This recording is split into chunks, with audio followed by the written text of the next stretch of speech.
I built a massive logistics empire from a freezing Chicago garage. I survived corporate raiders' market crashes and backstabbing partners. But the most lethal strike of my life did not come from a boardroom. It came while I was fighting for my last breath on a hospital stretcher. I heard the emergency room doctor call my wife of 15 years to tell her I was having a massive heart attack. Her response chilled me faster than the icy fluids entering my veins. She told the doctor to give me a pill because her expensive first-class flights to Hawaii were leaving in hours.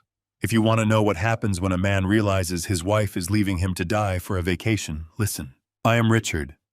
I am 70 years old. On a crisp Tuesday morning, I was sitting behind the massive mahogany desk in my corner office overlooking the Chicago skyline. I was reviewing the quarterly projections for the supply chain software company I founded 4 decades ago. Back then, I was just a hungry kid coding in a garage that smelled of motor oil. Now I controlled a logistics network moving billions in freight. But biology does not care about your net worth. It started as a dull ache. I ignored it, chalking it up to the black coffee I had consumed since dawn. Then came the taste of copper in my mouth. Before I could reach for my water, an invisible vice clamped down on my chest. It was an absolute crushing pressure, as if a freight truck had parked directly on my sternum. I tried to stand, but my legs gave out. I collapsed heavily onto the polished wood of my desk, scattering financial reports. I could not draw a breath. The air suddenly felt thick, heavy, unbreathable. My vision narrowed into a dark tunnel. Through the ringing in my ears, I heard my office door swing open. My secretary screamed. Time splintered into fragmented moments. The chaotic blur of faces. Paramedics shouting my vitals. The sharp sting of a needle entering my arm. The violent jolt of the stretcher hitting the ambulance floor. Through it all, I remained conscious enough to understand the gravity of the situation. I calculated risks for a living, and the statistics of surviving what felt like my heart ripping itself apart were not in my favor. The sirens wailed a frantic soundtrack to the panic coursing through my fading mind. I had spent my entire life building an empire, securing my legacy, providing a life of luxury for my family. My wife, Cynthia, my stepson, Brandon. I had given them the world. As the ambulance tore through the streets, a sense of comfort washed over me. I thought at least I will be surrounded by my family. I could not have been more wrong. The emergency room at City General was a symphony of controlled chaos. Bright fluorescent lights stabbed at my eyes.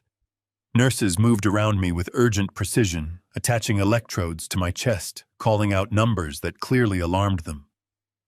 I lay there staring at the ceiling tiles, my breathing shallow and ragged. The crushing weight on my chest had subsided slightly thanks to the drugs, but I knew I was dancing on the edge of the abyss. The attending physician, a young man with tired eyes, leaned over me. He told me I was experiencing a severe myocardial infarction. He needed to stabilize me before moving me to the cardiac intensive care unit. He asked for my emergency contact. I whispered Cynthia's name and gave him her number. I pictured her in our suburban mansion, dropping whatever she was doing, rushing out the door in tears. I had treated her son Brandon as my own, placing him as the chief operating officer of my company. They were my world. The doctor dialed the number on his mobile phone and put it on speaker, so I could hear her voice, hoping it would bring me comfort. It rang 3 times before she answered. There was background noise, the sound of zippers closing, luggage wheels rolling across hardwood floors. "Hello," Cynthia answered. Her tone was brisk, hurried. "Mrs. Cynthia," the doctor said, his voice calm and steady. "I am calling from City General Hospital. I am here with your husband, Richard. He has suffered a severe heart attack. We are working to stabilize him now, but his condition is critical. We need you to come to the hospital immediately." I waited for the gasp. I waited for the panicked questions. I waited for the sound of my wife dropping everything. Instead, there was a long, heavy pause, then a sigh of pure, unadulterated annoyance. "Is this some kind of joke?" Cynthia said. Her voice was cold, sharp, and completely devoid of empathy. "Madam, please, I assure you this is not a joke," the doctor replied, clearly taken aback. "Your husband is in critical condition. He needs his family." I heard the sound of a suitcase zipping shut on the other end of the line. "I cannot come to the hospital right now," she snapped. "Brandon and Tiffany have been packing for weeks. We are leaving for the airport in 2 hours. Our first-class flights to Maui are entirely non-refundable." The doctor glanced down at me, his eyes wide with disbelief. I lay paralyzed, copper returning to my mouth. "Mrs. Cynthia, your husband might not survive the night," the doctor said.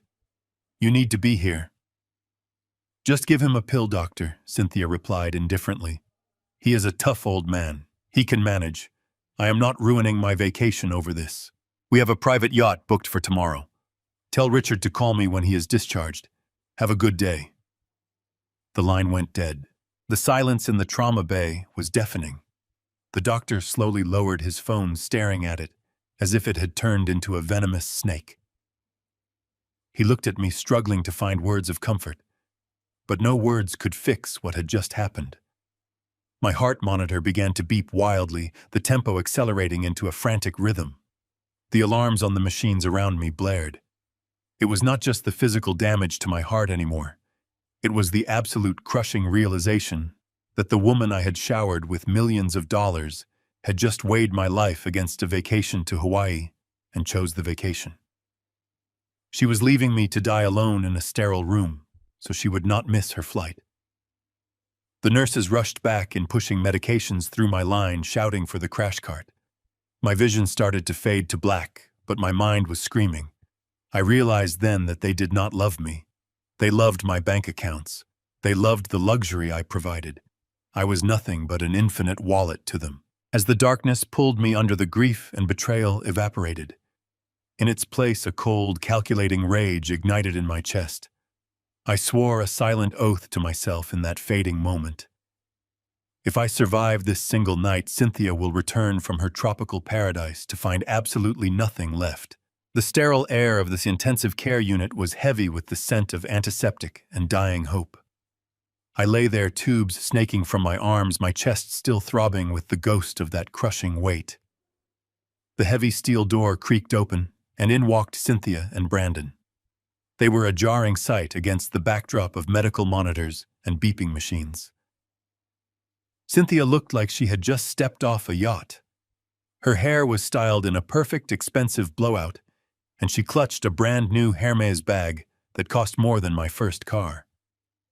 Brandon was right behind her, his tailored Italian suit jacket sharp and unwrinkled. He looked more like a man heading to a board meeting than a stepson visiting a father who had nearly died the night before. I closed my eyes for a second, trying to steady my heart rate. When I opened them, Cynthia was hovering over my bedside. She leaned in, her perfume, a sharp floral scent clashing with the hospital's medicinal smell. "Richard, honey," she said, her voice dripping with artificial warmth. She placed a manicured hand on my arm, but her touch felt cold. "The doctor says the worst is over. You look so much better than you did last night." I did not answer. I just watched her. I wanted to see if there was any real fear in her eyes, any lingering trace of the woman who had shared my bed for 15 years. All I saw was impatience. She kept glancing at her watch, the gold links glinting under the harsh overhead lights. Brandon moved to the foot of my bed, folding his arms across his chest. He looked at the monitors, then back at me, with an expression that was supposed to be concern, but looked more like a calculation. "Me staying here will just stress you out." Cynthia continued her tone, shifting to that familiar, sugary sweet register she used when she wanted to manipulate me. "I know you, Richard. You hate being seen in this state. You want everyone to be strong, to be productive." She patted my hand, then pulled it away quickly, as if she had touched something dirty. "Brandon needs this Hawaii trip to decompress. Running your company has been exhausting for him. He has been taking on so much responsibility lately. You want us to be happy, right? You want to know that we are out there enjoying the fruits of your hard work while you recover." I nodded slowly, keeping my face slack. It was the easiest performance of my life. I played the role of the frail, dependent old man who was grateful for his family's presence. Inside, I was reading them like a profit and loss statement.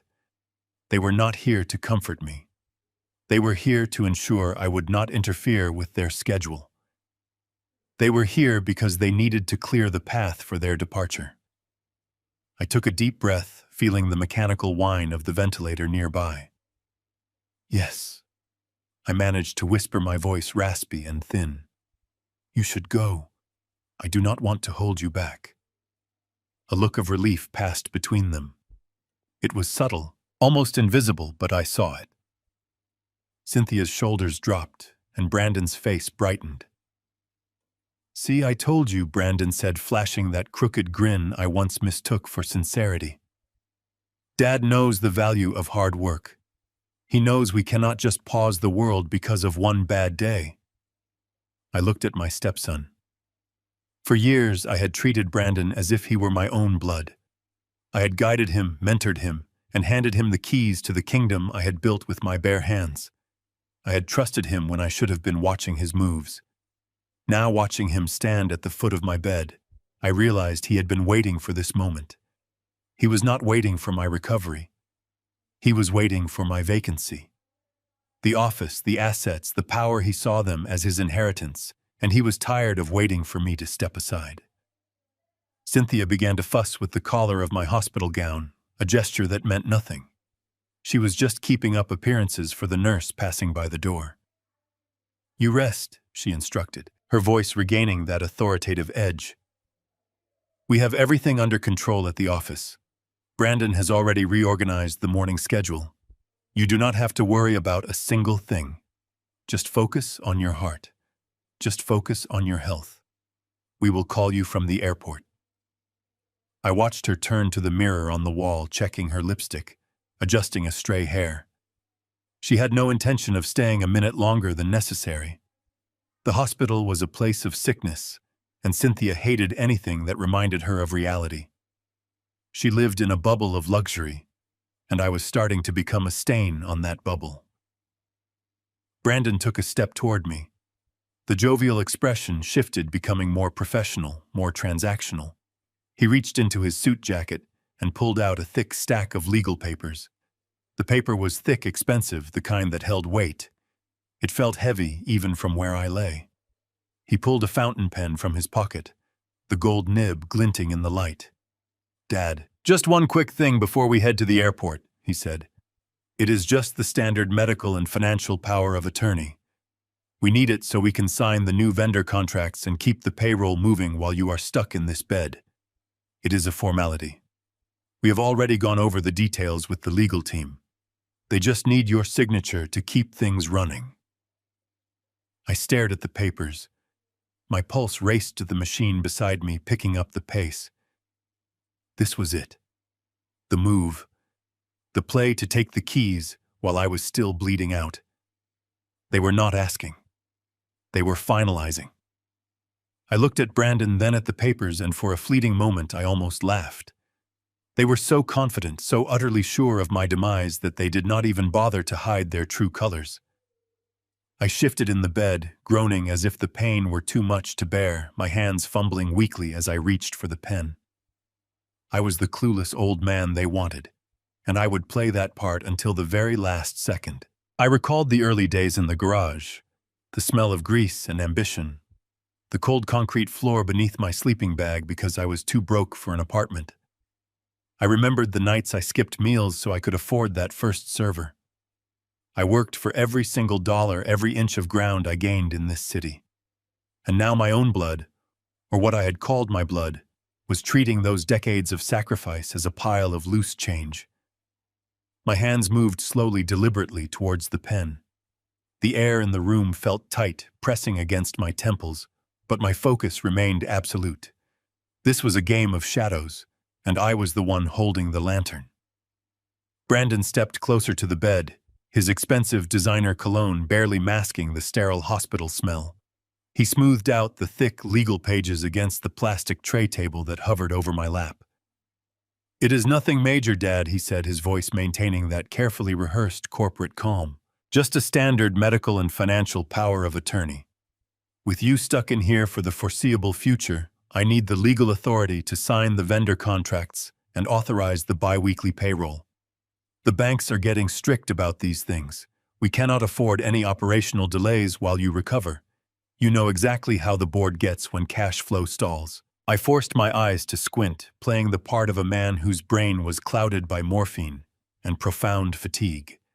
But 40 years of building a logistics empire from scratch does not just vanish because of a blocked artery. My mind was sharp, evaluating every syllable he spoke. I looked down at the documents. The font was small, the legal jargon dense, exactly the kind of paperwork meant to overwhelm a dying man.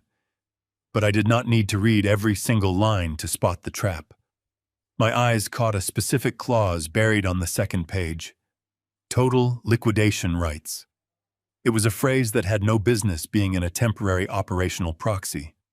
He was not asking for permission to pay our employees. He was asking for the legal right to sell my assets, empty my accounts, and completely liquidate the company I had painstakingly built. I shifted my gaze from the paperwork back to my stepson. I looked at his hands. For all his smooth talking and tailored suits, Brandon was still an amateur playing in a high-stakes arena. His left hand, resting on the edge of the plastic tray, was trembling. It was a slight, almost imperceptible tremor, but to a man who had negotiated with ruthless corporate raiders, it was a glaring siren. A drop of sweat had pooled at his temple despite the freezing air conditioning of the intensive care unit. He was terrified. He knew exactly what he was attempting to steal, and he was absolutely terrified I would read the fine print before the ink hit the page. I let out a ragged cough, letting my head loll back against the thin hospital pillow. The heart monitor beeped in a steady, reassuring rhythm, a stark contrast to the betrayal unfolding beside my bed. "Oh, Brandon," I mumbled, slurring my words slightly to sell the performance. "You know I cannot focus on all this dense legal text right now. Just tell me where to sign so you can catch your flight." Cynthia stepped up beside him, her impatience radiating like heat. "Just sign it, Richard," she urged, tapping her expensive shoe against the linoleum floor. "We really are going to miss the boarding call, and the traffic to the airport is going to be an absolute nightmare today." Her complete disregard for my life was breathtaking. Brandon uncapped his gold fountain pen and pressed it into my weak hand. He pointed to the dotted line at the bottom of the final page. "Right here, Dad," he instructed softly, "and initial here on the second page." I gripped the cold metal of the pen. My fingers felt stiff, but my mind was operating with crystal clarity. I had signed my name tens of thousands of times over the last 4 decades. Contracts, mergers, acquisitions, and brutal lawsuits. My signature was a brand. It had a very specific aggressive loop on the capital R, a flourish, that every bank, every attorney, and every board member knew instinctively. It was the unmistakable mark of a man who owned everything he touched. But today I was not going to be that man. I let my hand shake violently as the nib touched the heavy paper. I dragged the pen across the dotted line, crafting a jagged, sloppy scrawl. I intentionally broke the rhythm, completely omitting the signature loop. I made the letters look exactly like the desperate scribbles of a man whose brain was deprived of oxygen. It was a deliberate, undeniable forgery of my own name. Any competent forensic auditor or restructuring lawyer would spot the discrepancy immediately. My personal wealth attorney would take one single look at that document and have it legally invalidated in 5 minutes. Brandon snatched the paper the second the pen lifted from the page. He did not even bother to check the quality of the signature. He just saw the wet ink and let out a long, shuddering breath of relief. He quickly shoved the thick stack of papers back into his suit jacket, buttoning it up to secure his stolen prize.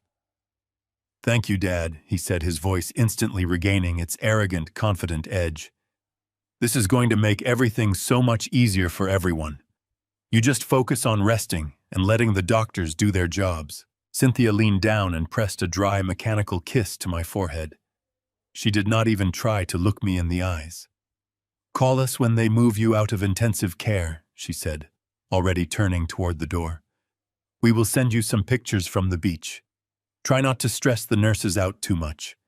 We need to leave before the afternoon rush hour begins, or we will miss our flight entirely." I simply nodded, watching her walk away. Without another word, they turned and walked out of the trauma bay. The heavy steel door clicked shut behind them, sealing me inside the sterile room. I listened closely to the sound of Cynthia's designer heels clicking down the long hospital hallway, fading away slowly until there was absolutely nothing left but the constant rhythmic hum of the medical equipment. I stared at the blank ceiling. For 10 full seconds, I remained perfectly still. I waited until I was absolutely certain they were out of the building and gone for good. Then the facade dropped. The frail, confused old man vanished into thin air. I sat up straight, ignoring the dull ache radiating through my chest. I reached up and ripped the secondary oxygen monitor off my finger. I pulled the adhesive nodes of the backup heart monitor from my collarbone. The machine let out a brief warning chirp, but I quickly silenced it by hitting the override button on the side panel. I swung my legs over the edge of the bed. My breathing was surprisingly steady. My vision was perfectly clear. I reached into the personal belongings bag the nurses had placed in the bedside cabinet and pulled out my tablet. They thought they had secured their massive fortune. They thought they were leaving a dead man behind to rot. But they had just handed a loaded weapon to a veteran street fighter. I unlocked the screen, the bright glow illuminating the dark hospital room. It was time to finally hunt down the people who betrayed me. My fingers hovered over the glass screen of the tablet.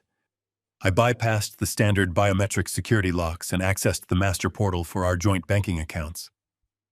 The hospital wireless network was incredibly slow, agonizingly sluggish, but the spinning loading wheel gave me a few necessary seconds to brace my mind. I had spent 15 years building a flawless financial fortress to ensure my wife would never have to worry about money. I had gladly given her a platinum card with absolutely no limit, completely assuming she would always use it with the grace and respect that accompanied our privileged life together. Now I was logging in to see exactly how quickly a supposedly grieving widow could spend her dying husband's cash. The main dashboard finally loaded, displaying a cascading list of recent transactions. I tapped directly on the primary credit account linked specifically to Cynthia. I genuinely expected to see the first-class flight upgrades she had mentioned on the phone. I expected to see the luxury resort reservations that were allegedly non-refundable. I was even prepared to see a few overpriced airport meals and expensive cocktails. What I was absolutely not prepared for was the precise, undeniable timeline of her lavish spending spree. I carefully scanned the digital timestamps aligned on the left side of the screen. My chest tightened instantly, not from a blocked coronary artery, but from a profound, sickening realization of betrayal. Exactly 2 hours after the emergency paramedics had wheeled my lifeless body out of my corporate office, and exactly 2 hours after she received the frantic telephone call from the emergency room doctor telling her I was in critical condition, my loving wife had gone shopping. There it was, sitting proudly at the top of the digital ledger in stark black and white. A pending charge for $15,000 at a Louis Vuitton boutique located directly inside the international terminal of the airport. $15,000. While I was taking my first shallow, painful breaths under a plastic oxygen mask, fighting for every single heartbeat in a sterile trauma bay, Cynthia was casually swiping her card for designer luggage and expensive leather handbags. My eyes slowly moved down to the very next transaction on the list. It had been officially processed just 30 minutes after the boutique purchase. $12,000 paid directly to an exclusive private yacht charter company based on the coast of Maui. I stared at the numbers until my vision literally blurred. This was not a relaxing vacation to decompress. This was not a necessary trip to escape the emotional stress of my severe medical emergency. This was a victory lap. They were actively celebrating. My wife and my stepson were already spending their anticipated inheritance popping expensive champagne on my metaphorical grave before the dirt had even been shoveled. I felt a cold, sharp clarity wash over my entire mind, instantly burning away any residual affection I ever held for the woman who had shared my home for 15 years. She was a greedy parasite, and Brandon was her willing, calculating accomplice. But parasites can only drain you if you intentionally leave the host body exposed and vulnerable. I calmly closed the personal checking portal and navigated to the secure corporate ledger for my logistics software company. I desperately needed to see exactly how much structural damage Brandon had caused while masquerading as the chief operating officer of my empire. If he had boldly pushed me to sign a document containing a total liquidation clause, he was not just looking to legally sign payroll checks for our employees. He was actively preparing to drain the business dry. I tapped on the outgoing wire transfers tab, deliberately sorting the detailed list by the last 48 hours. My eyes darted past the standard monthly vendor payments, the routine utility bills, and the regular software licensing renewals. Everything looked perfectly normal and completely mundane until I reached the very bottom of the digital page. A massive, glaring anomaly sat right there in the pending outbound queue, waiting to be cleared by the bank. It was a prioritized wire transfer for exactly $50,000 pulled directly from our primary corporate operating account. I narrowed my eyes, tapping on the transaction to expand the recipient details. The funds were absolutely not going to a reliable logistics partner or a standard server hardware manufacturer. The massive sum of money was specifically wired as a non-refundable retainer fee to Vanguard and Hayes. My blood ran cold at the sight of that name. Vanguard and Hayes was one of the most ruthless, aggressive corporate restructuring law firms in the entire city of Chicago. They were absolute sharks, the exact kind of high-powered lawyers you only ever hire when you are actively planning a hostile corporate takeover, a forced bankruptcy declaration, or a massive immediate liquidation of company assets. My analytical mind raced rapidly, connecting the dark dots with lethal, unforgiving precision. Brandon was not a visionary entrepreneur. He did not possess the strategic vision, the raw intelligence, or the fundamental grit required to build a successful company from nothing. He only knew how to dismantle and sell what I had already painstakingly created. But the burning question remained. Why would my seemingly loyal chief operating officer quietly hire brutal corporate liquidators while I was still technically drawing breath in a hospital intensive care unit? The timing was too perfect, too maliciously calculated. He knew about my declining health before the heart attack even happened, or he was simply ready to execute a hostile plan the very second I showed physical weakness. He was moving pieces on a chessboard while I was lying in a hospital bed attached to life support machines. The sheer audacity of his secret action was staggering. He was utilizing my own corporate funds to legally orchestrate my permanent removal from the logistics empire I built from a freezing garage. I needed a verified pair of eyes on the inside immediately. I needed a trusted ally who could safely navigate the corporate servers and see the hidden shadows Brandon was casting across my own building. I minimized the banking application and opened my securely encrypted contact list. I scrolled past the useless business acquaintances and fake corporate friends until I found the only name that truly mattered right now. Sarah Jenkins. She was my brilliant, fiercely loyal chief financial officer.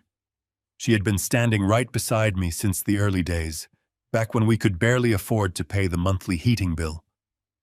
She knew every single financial secret of my company, and she absolutely despised Brandon's arrogant, entitled behavior.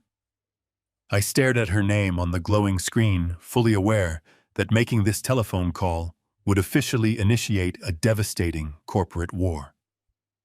I took one final deep breath of the sterile hospital air, letting the cold reality of my situation settle deep into my bones.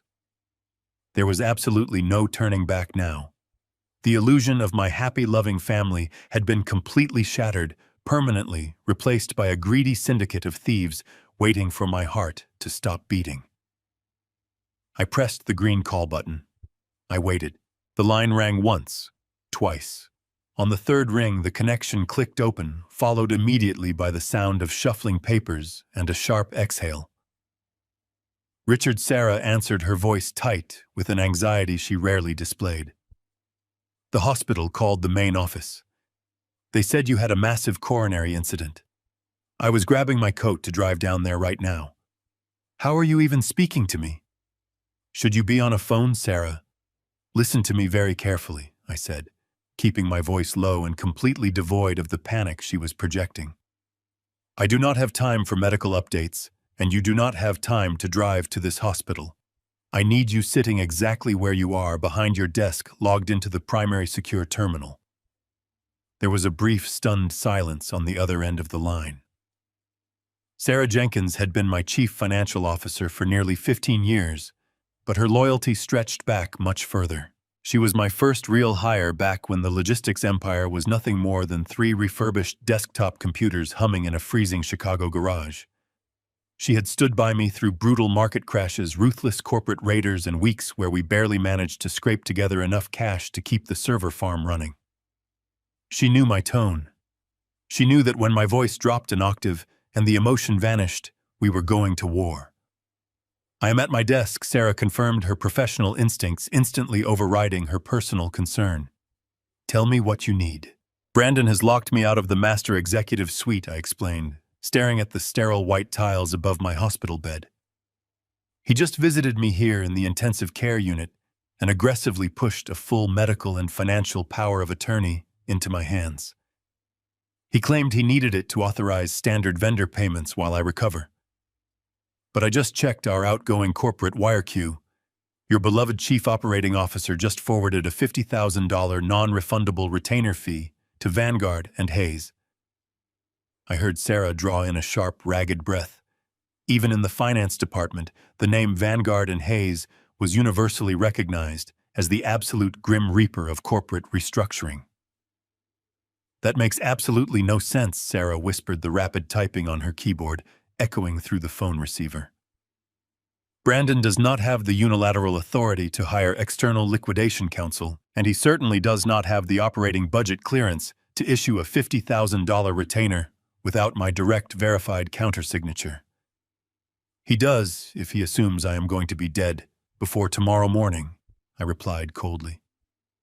He and his mother are currently sitting in the first-class lounge at the airport, waiting to board a flight to Maui. They think they have officially secured the keys to the entire kingdom. I need you to bypass the new administrative firewalls Brandon installed just last month. I need you to dig deeply into the shadow ledgers and find out exactly what financial data he has been sending to those restructuring lawyers. Richard, if I bypass his specific executive firewalls, his monitoring software will flag my terminal, Sarah warned. He will know someone is digging through his private directories. Let him know, I stated firmly. I gave that boy absolutely everything he could ever dream of. I handed him a corner office with a panoramic view of the skyline. I gave him a bloated 6-figure salary that he never earned. I paid for his luxury vehicles, his custom-tailored suits, and his exclusive country club memberships. I dressed him up and allowed him to play the role of a brilliant chief operating officer purely out of blind love for his mother. I wanted to believe that if I gave him the world, he would eventually learn how to carry the heavy weight of it. Instead, he just learned how to steal it. He has always been a parasite, Richard, Sarah said, her voice dropping into a dangerous, protective whisper. We both knew he lacked the grit to actually build anything of value. Give me 20 minutes. I am going to rip his personal servers wide open. The secure line went silent. I lowered the tablet to my chest and closed my eyes, letting the mechanical hum of the intensive care unit wash over me. My physical heart was severely damaged, heavily bruised and beating with a painful, irregular rhythm, but my mind had never been more focused. The sheer audacity of Brandon's absolute betrayal fueled my adrenaline. He genuinely believed that a fancy title and a forged document were enough to dismantle a massive logistics empire. He was about to learn a very painful lesson regarding the fundamental difference between an entitled heir and a ruthless founder. The minutes stretched on with agonizing slowness. A young nurse quietly entered the room to check my intravenous fluid lines, casting a suspicious glance at the glowing tablet resting on my lap. I simply offered her a weak, tired smile, playing the role of the exhausted patient, until she turned around and walked back out into the bright, loud hallway. I calculated every possible scenario in my head, visualizing the corporate battlefield. Brandon was arrogant, but he was also incredibly careless. He always left a trail of sloppy mistakes because he never truly understood the complex machinery of the software network he was supposedly managing. I knew that Sarah would find the smoking gun. Exactly 20 minutes later, my private secure line buzzed. I answered it immediately. "Sarah," I said, "what did you find?" I could hear the trembling in her breath before she even spoke a single word. The steady, reliable chief financial officer who had fearlessly negotiated multi-million-dollar mergers without breaking a sweat was currently shaking. Richard, Sarah began, her voice cracking under the immense weight of her discovery.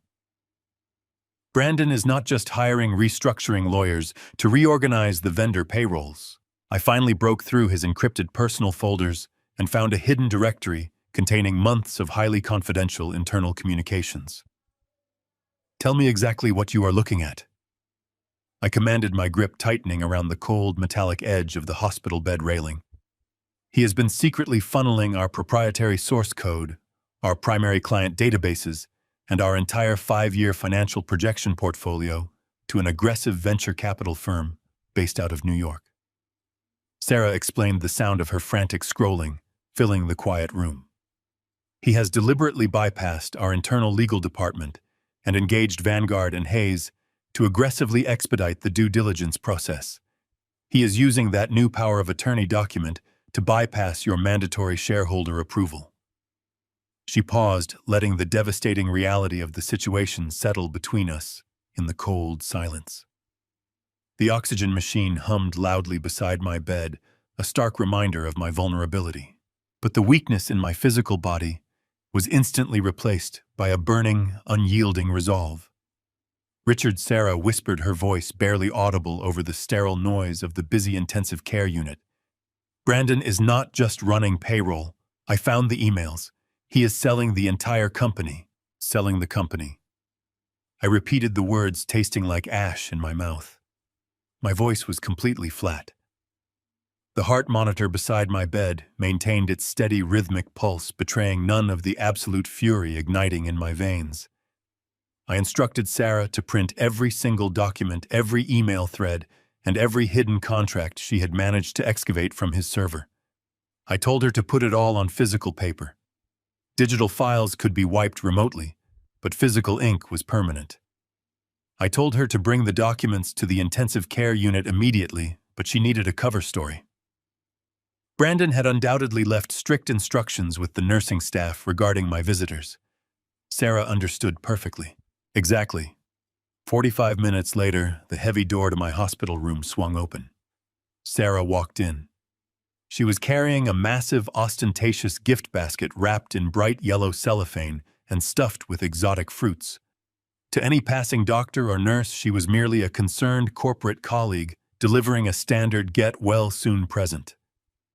But as she set the heavy basket down on the rolling tray table over my lap, her eyes met mine. They were fierce, filled with the same unyielding grit that had helped us build a logistics empire from a freezing concrete floor. She pulled a hidden zipper at the bottom of the woven basket and extracted a thick manila folder. She slid it smoothly under my hospital blanket. "The nurses think I am just here to drop this off and say a quick prayer," Sarah whispered, glancing nervously at the small glass window of my room. "You have about 10 minutes before they come back to check your intravenous lines. Read fast, Richard. It is worse than we could have ever imagined." I nodded, waiting for her to step back out into the hallway to stand guard. Once the door clicked shut, I pulled the heavy folder from beneath the thin cotton blanket. My fingers were slightly numb from the medication, but my mind operated with lethal precision. I opened the cover. The very first document was a formal letter of intent from a prominent New York venture capital firm. They were absolute corporate vultures, legendary for buying vulnerable tech companies, stripping their assets, and firing the staff to maximize short-term profits. I read the numbers. Brandon had agreed to sell 30% of my software empire at a humiliatingly deep discount. He was giving away our proprietary supply chain algorithms for a fraction of their true market value, and the timeline was completely devastating. The final execution date was set for this coming Monday morning. I flipped to the next page, my breathing remaining slow and measured. The mechanics of his betrayal were laid out in stark black and white ink. Brandon had quietly negotiated this entire deal over the past 4 months. He used his position as chief operating officer to isolate the legal department, feeding them fabricated projections to justify a search for outside liquidity. But he had always faced one insurmountable hurdle. He did not possess the ultimate executive authority to sign away equity. That power rested exclusively with me, unless, of course, I was legally incapacitated or dead. I stared at an email thread between Brandon and the lead partner at Vanguard and Hayes. Brandon guaranteed that a full medical and financial power of attorney would be secured by the end of the week. He promised the lawyers the document would grant him total liquidation rights, bypassing standard shareholder approval. He had orchestrated this entire sequence of events perfectly. He just needed my heart to fail. When it finally did, he and his mother wasted absolutely no time. They secured the signature, packed their designer luggage, and boarded a flight to Hawaii, leaving the vultures to feast on the remains of my work. I continued to turn the pages, the cold reality of my situation settling deeply into my chest. The financial documents were infuriating, but they were simply business. The final document in the folder, however, was something entirely different.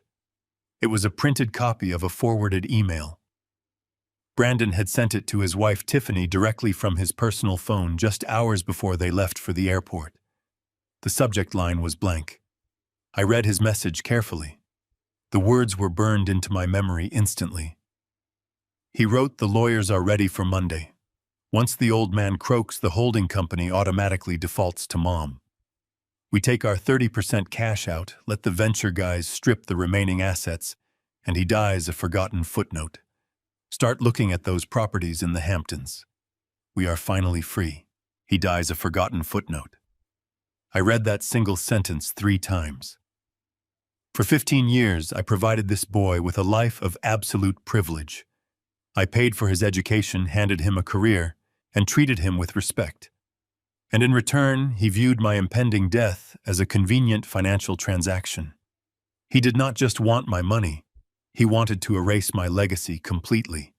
He wanted to take the empire I built through blood, sweat, and sacrifice and trade it for a vacation home and a quick payout. I closed the folder and rested my hands on top of it. A normal man might have broken down. A normal man might have wept at the sheer cruelty of his own family. A normal man might have pressed the call button, begging for sedatives to dull the emotional pain. But I did not cry. My heart monitor did not spike. My breathing did not hitch. Instead, staring at the sterile wall, I smiled. It was a cold, quiet, terrifying smile. Brandon had made a fatal miscalculation. He had assumed that because I was 70 years old and lying in a hospital bed, I was weak. He had assumed that a piece of paper signed with shaky ink was enough to topple a king. He had severely underestimated the kind of monster you have to become to build an empire from a freezing garage in Chicago. I slipped the folder back under my blanket just as the heavy door swung open. Sarah stepped back inside, followed closely by a young nurse checking her clipboard. I let my smile fade, replacing it instantly with the mask of a tired, broken old man.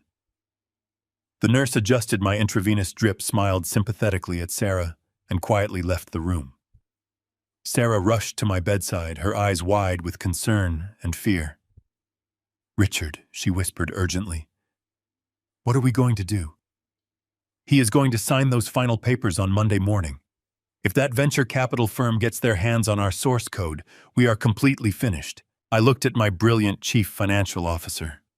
My voice was steady, dropping into a tone she had not heard from me since our most brutal corporate battles a decade ago. "Sarah, my friend," I said calmly, "call Harrison Cole.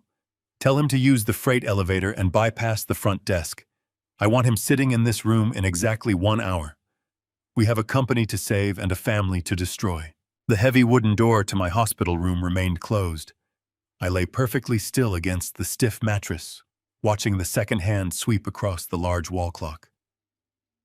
Exactly 58 minutes had passed since my conversation with Sarah.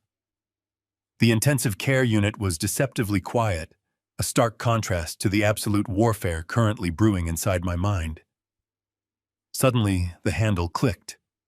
The door did not swing wide open like it did when the nurses entered for their rounds. It opened just enough for a tall, impeccably dressed man to slip through the narrow gap. Harrison Cole had arrived. He brushed a speck of invisible dust from the lapel of his charcoal suit and locked the door behind him. Harrison was 50 years old, sharp as a scalpel, and utterly devoid of professional mercy. He was my personal wealth attorney, a man who charged $2,000 an hour to make rich men impenetrable. I had explicitly instructed Sarah to tell him to use the underground freight elevator and navigate through the basement utility corridors. I needed his arrival to remain completely undocumented by the main hospital lobby security cameras. If Brandon had placed anyone on the payroll to monitor my visitors, I could not risk them spotting the city's most feared wealth protector walking into my room. Harrison approached the foot of my bed, his eyes scanning the medical monitors before finally resting on my face. "You look remarkably alert for a man who officially died for 90 seconds. Yesterday morning." He stated, his voice a low, gravelly baritone that commanded instant authority. I let out a dry, humorless breath. Death is surprisingly motivating, Harrison. I reached beneath my thin hospital blanket and pulled out the thick manila folder Sarah had smuggled inside the fruit basket. I tossed it onto the plastic tray table. "I need you to read this immediately," I commanded. Every single page. Harrison did not ask any useless questions. He pulled a pair of reading glasses from his breast pocket, dragged a plastic visitor chair to the side of my bed, and opened the folder. I watched his face closely as he reviewed the digital blood trail. For a man who made a lucrative living navigating high-stakes corporate divorces and vicious hostile takeovers, Harrison rarely showed genuine surprise. But as his eyes scanned the credit card statements showing Cynthia swiping her platinum card for $15,000 worth of designer luggage and $12,000 for a private Maui yacht charter, his jaw visibly tightened. He turned the page, moving on to the corporate ledger Sarah had extracted. I saw his eyebrows rise a fraction of an inch when he registered the $50,000 non-refundable retainer fee wired directly from my operating account to Vanguard and Hayes. Finally, he reached the printed emails. He read Brandon's arrogant declaration of his impending corporate sale, the secret negotiations with the New York venture capital firm, and the ultimate damning message sent to Tiffany. He read the line where Brandon referred to my death as a convenient footnote. Harrison closed the thick folder and slowly took off his glasses, folding the arms with a sharp metallic click. The silence in the room was absolute, broken only by the rhythmic beeping of my heart monitor. "I have dealt with some truly despicable human beings in my career," Richard Harrison said, his voice laced with a cold professional disgust. "I have seen brothers steal from brothers and children bankrupt their own parents. But the sheer velocity of this betrayal is staggering. They are actively looting your personal estate before your body has even had a chance to grow cold." I nodded slowly, staring at the blank television screen mounted on the wall. "Brandon also paid me a visit before his flight to Hawaii," I explained quietly. "He brought a full medical and financial power of attorney. He told me it was just to authorize vendor payments and keep the payroll moving while I was stuck in this bed. I knew exactly what it really was. He needs that specific document to legally bypass the mandatory shareholder approval and finalize the software company sale on Monday morning. Harrison leaned forward, resting his elbows on his knees. Tell me you did not sign that document, Richard.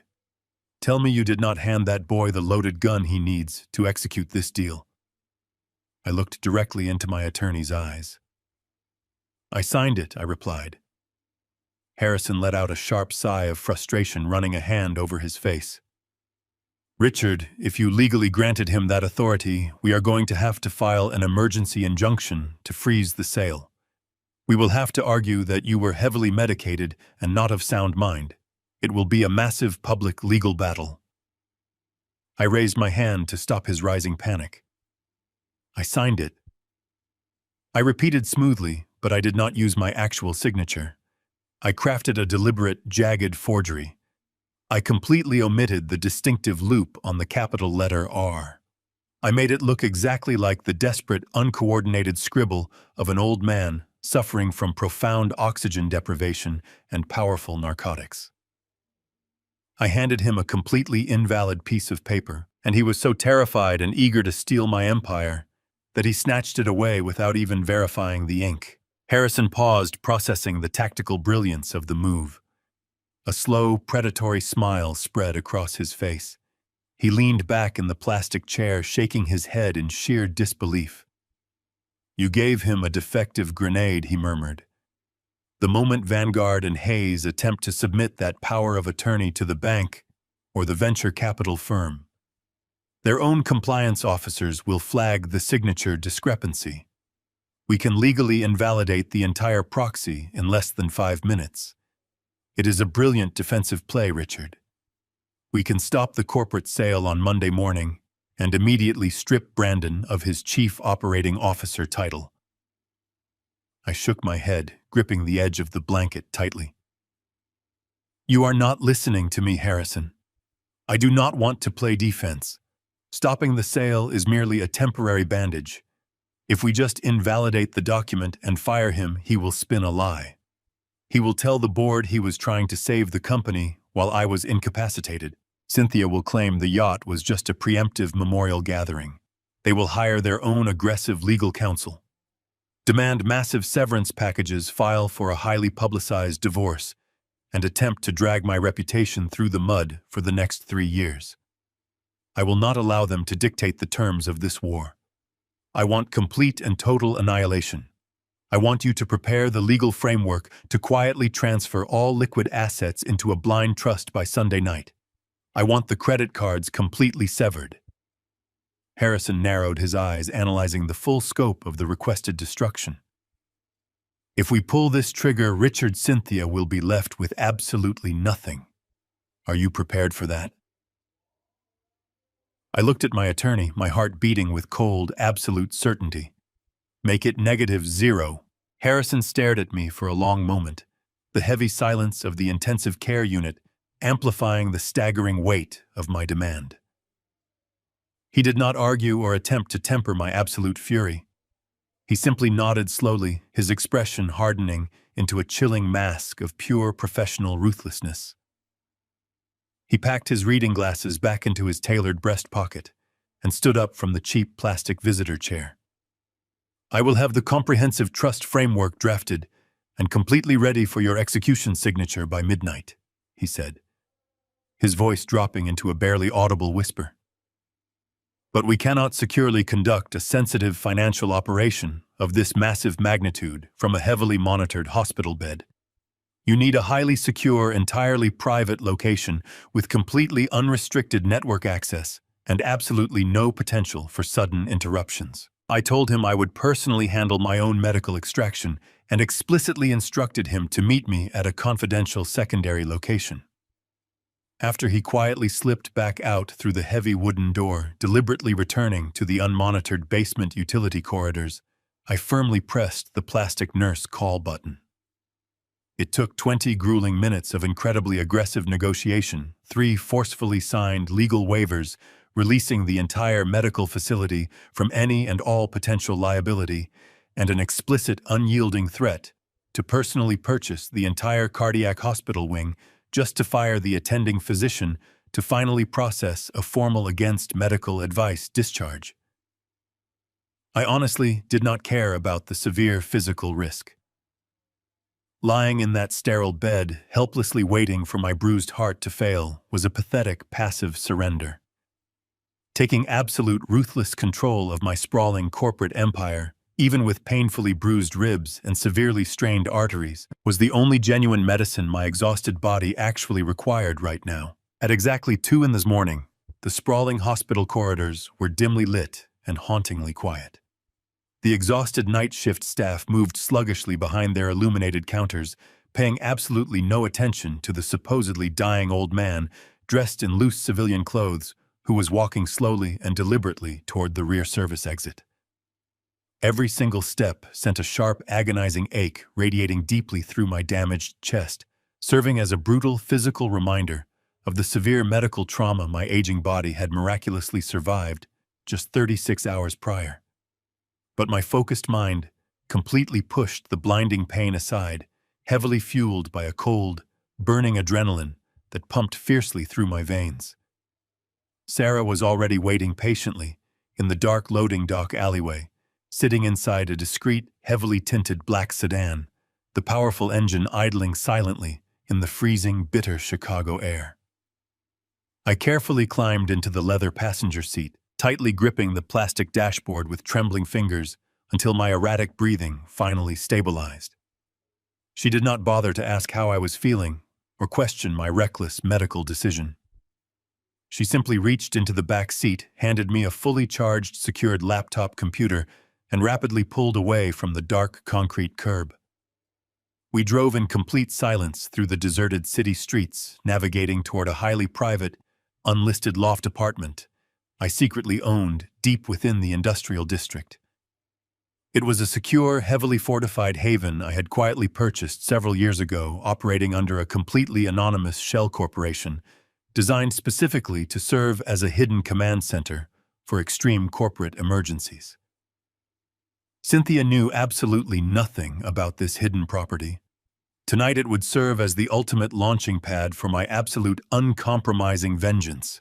Harrison was already waiting impatiently inside the expansive loft when we finally arrived.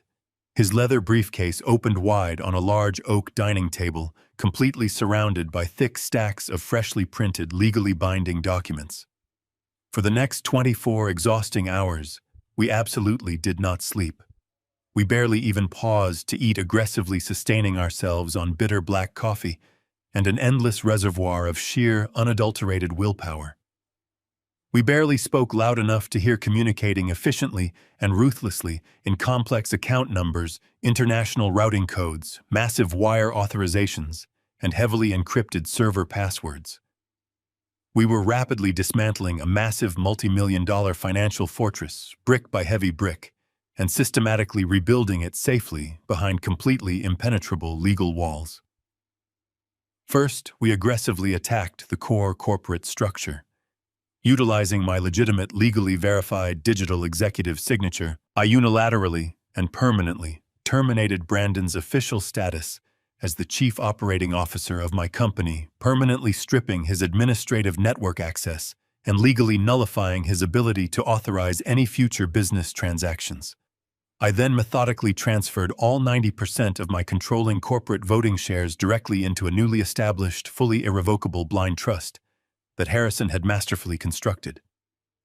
That arrogant, aggressive venture capital firm operating out of New York would suddenly wake up on Monday morning to discover that the vulnerable holding company they were actively attempting to purchase no longer legally existed in any recognizable form.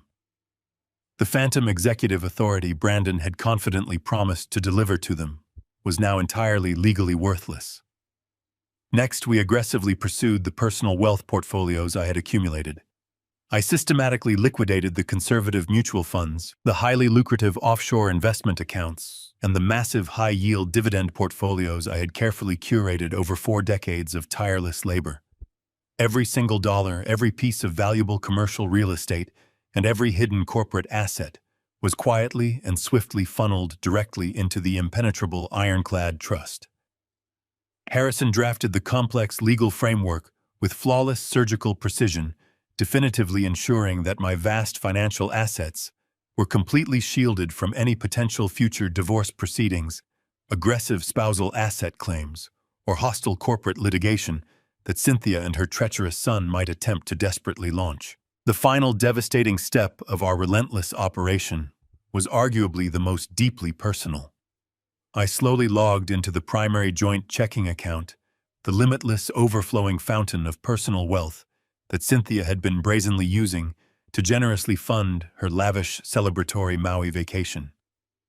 I sat in the dim light of the secure loft and watched her various pending financial charges processing in real time across the glowing screen. The extraordinarily expensive private yacht rental, the ridiculous designer boutique, purchases, the exorbitant luxury room service bills flowing endlessly from the resort. With a few precise, deliberate keystrokes on the encrypted laptop, I confidently initiated a massive final outbound wire transfer, draining that specific personal account completely and utterly dry. I purposely chose to leave exactly $43.50 remaining in the available daily balance. It was just enough money for a treacherous, ungrateful wife to buy a cheap, highly processed airport lunch on her humiliating journey home, and absolutely nothing more. I calmly closed the heavy laptop screen, the sharp, satisfying metallic click echoing loudly through the otherwise completely silent loft apartment. My damaged chest ached profoundly. My eyes were heavy with a deeply profound exhaustion, but a vast, incredibly satisfying peace finally settled over my weary soul. The intricate financial execution was utterly flawless. The devastating trap was officially legally set.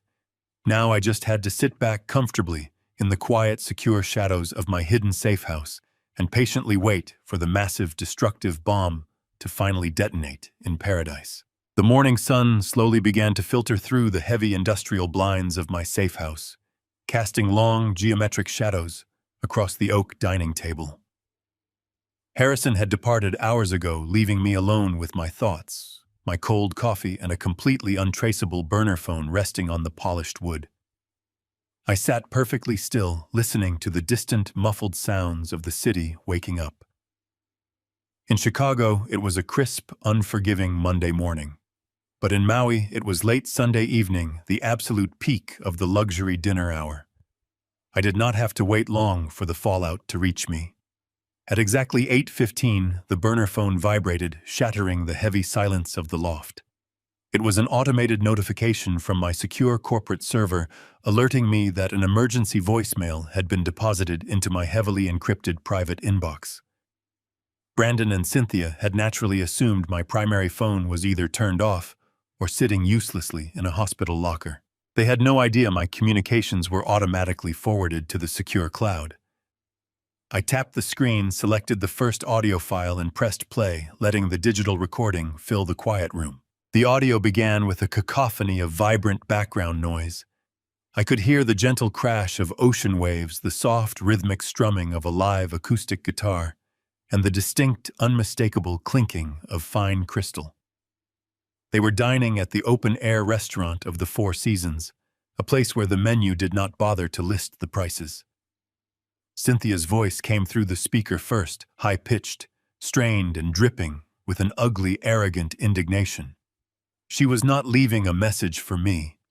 She had aggressively dialed the 24-hour concierge line for our private wealth management bank, unaware that Harrison had already routed all high-level account inquiries directly to an automated recording system that forwarded the panicked audio straight to my desk. "Listen to me very carefully," Cynthia hissed into the phone.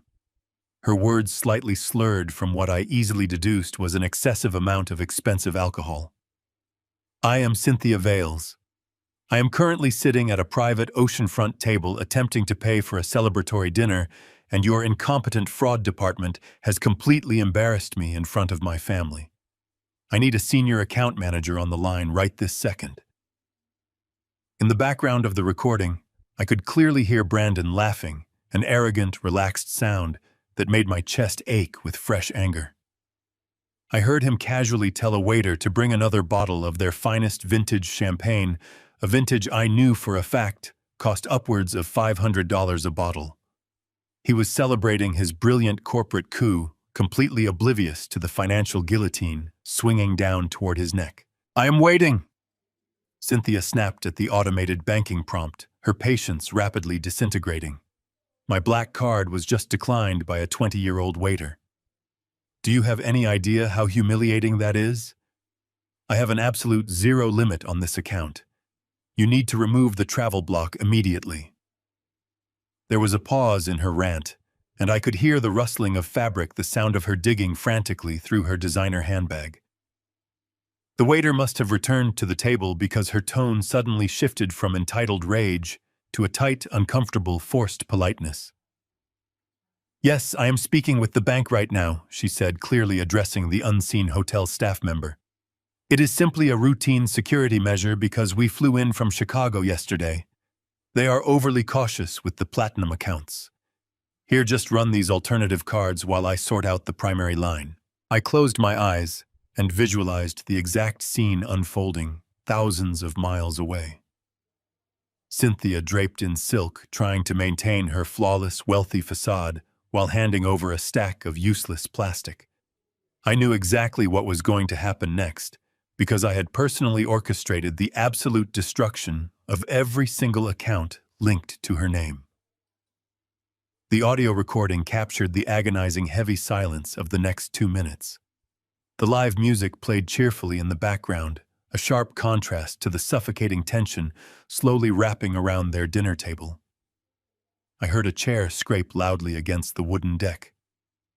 "What do you mean they are all declining?"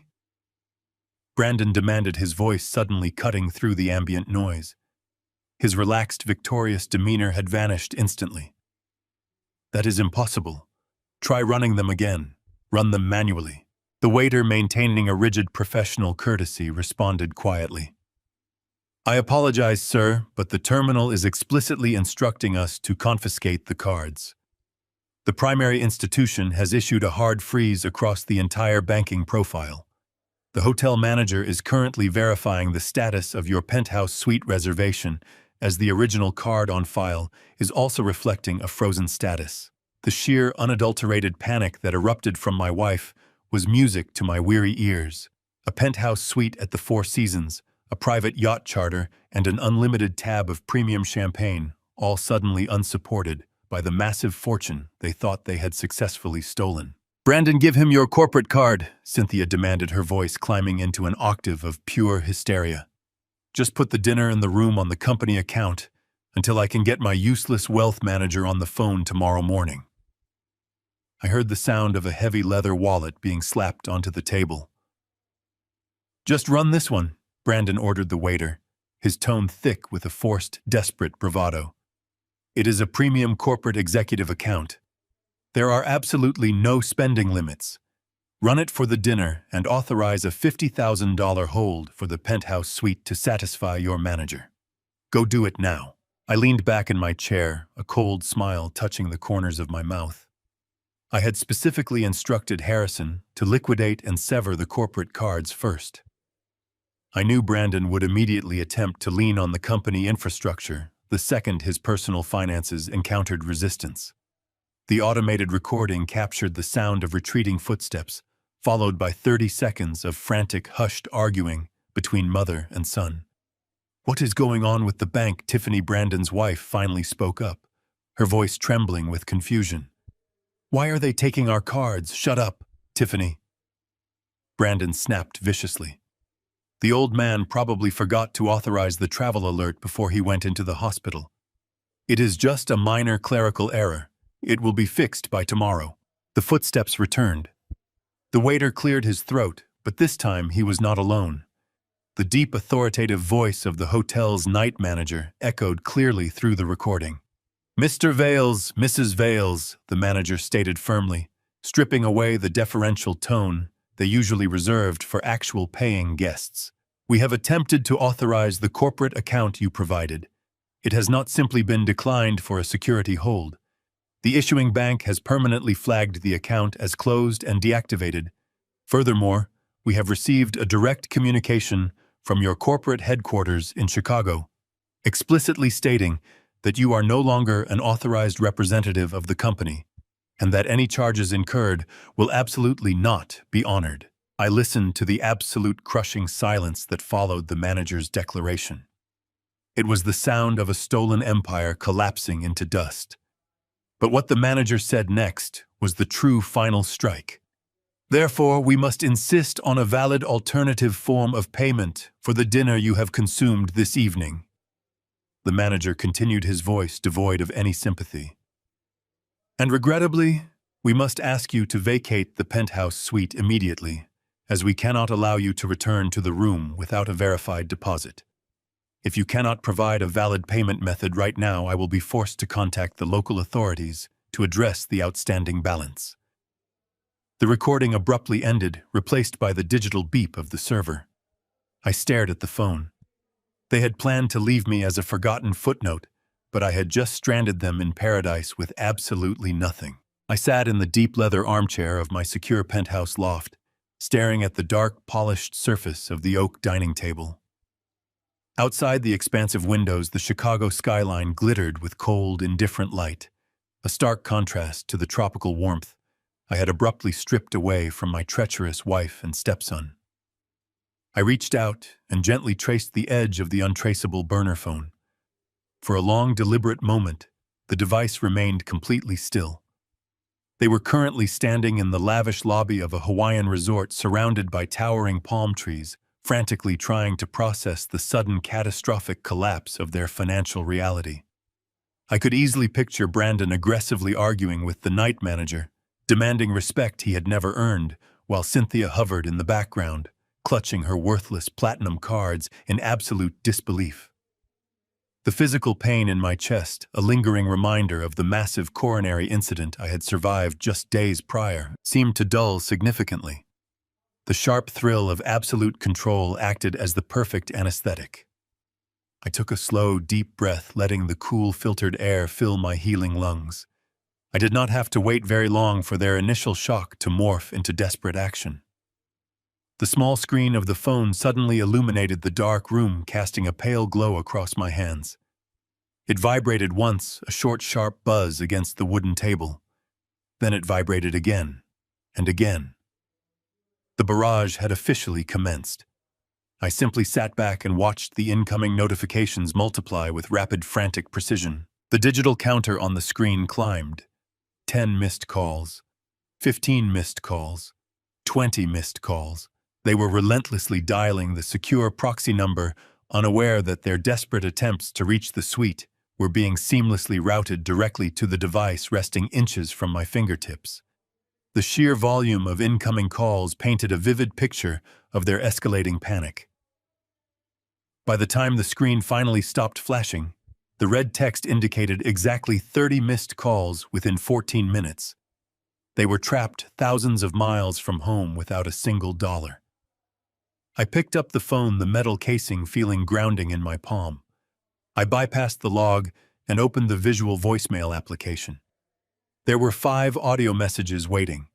I tapped the screen to play the first recording, turning the volume up so their voices would echo clearly through the empty space of the loft. Cynthia spoke first, her tone dripping with familiar grating arrogance. "Richard," her voice barked through the small speaker, sharp and annoyed. "I do not know what kind of incompetent clerical mistake your accounting department has made, but every single one of my cards has been declined. The hotel manager is being incredibly rude and unreasonable. You need to call the private banking tier immediately and authorize an override. Fix this embarrassing mess right now and tell them to process the charges." The message ended with an aggressive, frustrated sigh. She still firmly believed this was nothing more than a minor administrative glitch. She still genuinely thought she was entirely in control. I smirked in the darkness, swiping my finger across the screen to initiate the second audio file. The second voicemail was left just 3 minutes after the first, but the subtle shift in Cynthia's voice was instantly detectable. The abrasive entitlement was beginning to fracture slowly, giving way to genuine creeping anxiety. "Richard, why are you not answering the emergency proxy line?" she demanded, her breathing noticeably shallow and rapid. "The bank is completely ignoring my security verification codes. They are refusing to speak with me." Brandon tried to use the primary corporate account to cover the dinner and the suite, but the manager just informed us that the account has been permanently closed. Closed, Richard. They said his executive authority has been entirely revoked. What is happening back in Chicago? You need to pick up the phone. You need to handle this right now before they call the local authorities. We cannot even access the room to retrieve our luggage. The recording clicked off, instantly replaced by the third message. This time it was Brandon. His usual slick, confident corporate persona had completely vanished, replaced by the frantic, terrified cadence of a cornered animal. "Dad," he began, his voice shaking with pathetic, desperate urgency. "Dad, I know you are probably resting, but we have a massive crisis here. The resort security staff is physically escorting us out of the lobby. They are threatening to file formal criminal charges for defrauding a hospitality establishment. I tried to contact Vanguard and Hayes to secure an emergency bridge loan, but the legal team there is completely ignoring my emails. Please, you have to call the bank. Just authorize a temporary wire transfer so we can get out of this hotel. I swear we will figure everything out when we get back. Just pick up the damn phone, please." I listened to his pathetic pleading, feeling absolutely no sympathy. He had stood beside my hospital bed, staring at my vulnerable body, and callously orchestrated the complete liquidation of my life's work. He deserved every ounce of the profound terror he was currently experiencing. I let the fourth and fifth voicemails play, allowing the chaotic symphony of their destruction to wash over me. Cynthia was openly weeping in the background of the final recording, loudly begging the hotel staff for mercy, while Brandon frantically shouted at an indifferent security guard. They were utterly stranded in a tropical paradise, entirely stripped of the unearned power and endless financial resources they had arrogantly taken for granted. They had flown to Maui to celebrate a victory that never existed, completely convinced that they had outsmarted a dying man. I placed the phone back down on the heavy oak table. The room was perfectly silent once again. The time for listening was officially over. It was time to deliver the final, definitive strike. I picked up the device, opened the encrypted messaging application, and selected a secure line to Brandon's personal cellular device. I did not want to engage in a drawn-out conversation. I did not want to listen to their pathetic apologies or desperate fabricated lies. I wanted absolute, undeniable finality. My thumbs moved slowly and deliberately across the digital keyboard, crafting a message that would permanently shatter whatever lingering, foolish hope they still harbored. I typed the words with cold, methodical precision, ensuring there was absolutely no room for any misinterpretation. Your vacation just got extended. By the way, Brandon's power of attorney is void. Have a nice life. I stared at the short, devastating text message, feeling the immense weight of the 15 years I had foolishly wasted on a family that only ever valued my bank accounts. They had asked me to completely disappear from their lives, and I was simply granting their incredibly selfish request with absolute ruthless perfection. I did not hesitate. I pressed the send icon. The digital arrow turned a solid blue, clearly indicating that the message had been successfully delivered directly to his phone. I calmly powered down the untraceable device, the glass screen finally fading to a deep, absolute, and permanent black. The loft was completely silent when the sun crested the Chicago skyline on Monday morning. I sat in the leather armchair, nursing a cup of black coffee, feeling the profound satisfaction of a perfectly executed strategy. My physical heart was still healing the dull ache in my chest, a constant reminder of my mortality. But my mind was sharper than it had been in decades. I opened my secured laptop, watching the digital clock in the corner of the screen tick closer to the opening of the New York financial markets. I knew exactly what Brandon would try to do. Desperation breeds predictability. He was stranded in a tropical paradise, evicted from his penthouse, and completely stripped of his corporate safety net.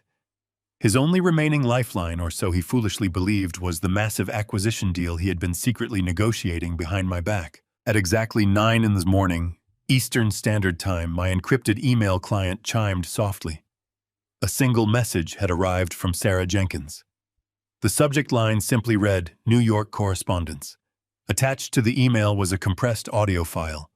Sarah had thoughtfully included a brief note explaining that the managing partner of the venture capital firm, a man named Sterling Vance, had forwarded the recording directly to her office. Upon receiving our aggressive cease and desist letter at dawn, Sterling had instructed his legal compliance team to record all incoming communications from Brandon. He wanted absolute legal immunity from the fraudulent mess my stepson had attempted to orchestrate. I clicked the audio file, leaned back, and let the desperate sounds of Brandon's ultimate defeat fill the quiet room. The recording began with the sharp, hollow ringing of a direct corporate line.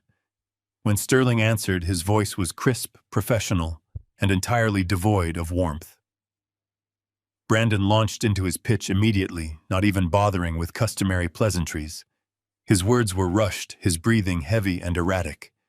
It sounded as though he was pacing furiously on a windy street corner or an open beach. Sterling, he began, his voice laced with a pathetic manufactured confidence. We have a slight operational delay on our end regarding the final acquisition paperwork.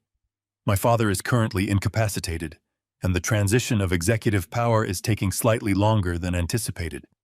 However, the deal is still completely solid. I just need you to wire the initial cash advance we discussed last week. A bridge loan just to cover some immediate restructuring expenses on my end. I will personally guarantee the funds against my future equity share once the ink is dry. I took a slow sip of my coffee, savoring the absolute absurdity of his request.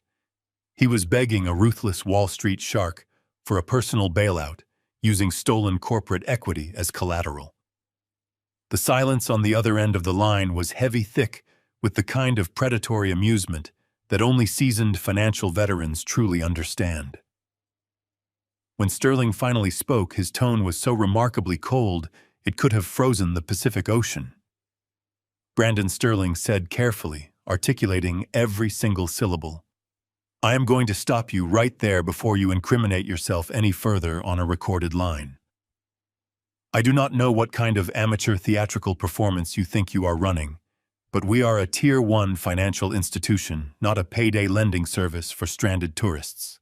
I could hear Brandon stutter, completely caught off guard by the aggressive shift in tone. Sterling, I do not understand, he stammered, the manufactured confidence instantly evaporating. I have the signed medical and financial power of attorney. I have the legal right to liquidate the holding company. We agreed on the 30% acquisition. We shook hands on this. You do not have anything. Brandon Sterling interrupted, his voice dropping into a harsh, unforgiving register.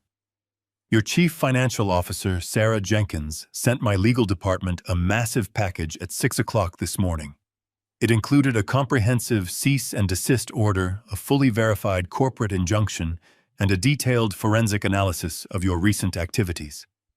Do you have any idea how much liability you just tried to expose my firm to?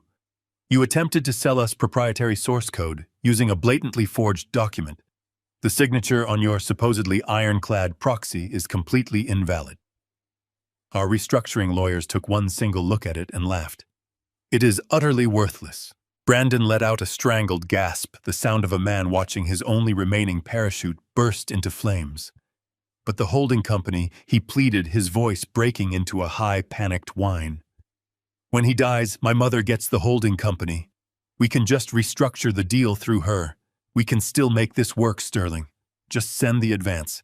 I need that cash right now. Sterling let out a dry, humorless chuckle. That was the sound of the final nail being hammered into the coffin. You really have absolutely no idea what is happening. Do you? Sterling asked, his tone shifting from anger to pure, unadulterated pity. There is no holding company anymore, Brandon. Your father spent the entire weekend moving every single corporate asset, every share of stock, and every liquid portfolio into an impenetrable blind trust. He completely dissolved the entity you were trying to sell. There is absolutely nothing left for your mother to inherit, even if he were to pass away this morning. The silence that followed was absolute. I could almost hear the tropical wind blowing through the speaker, carrying the shattered remains of Brandon's ego out to sea. But Sterling was not quite finished.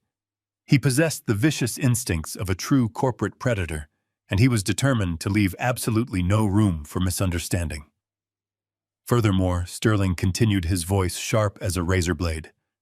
I received a formal notice of termination alongside the legal injunction. You do not own 30% of that software empire, Brandon. You do not have executive clearance to authorize a bridge loan. In fact, as of yesterday evening, you do not even work there anymore. You are a terminated employee with a mountain of potential fraud charges hanging over your head. Do not ever contact this firm again. If you call this number one more time, I will personally forward this entire recording to the federal authorities.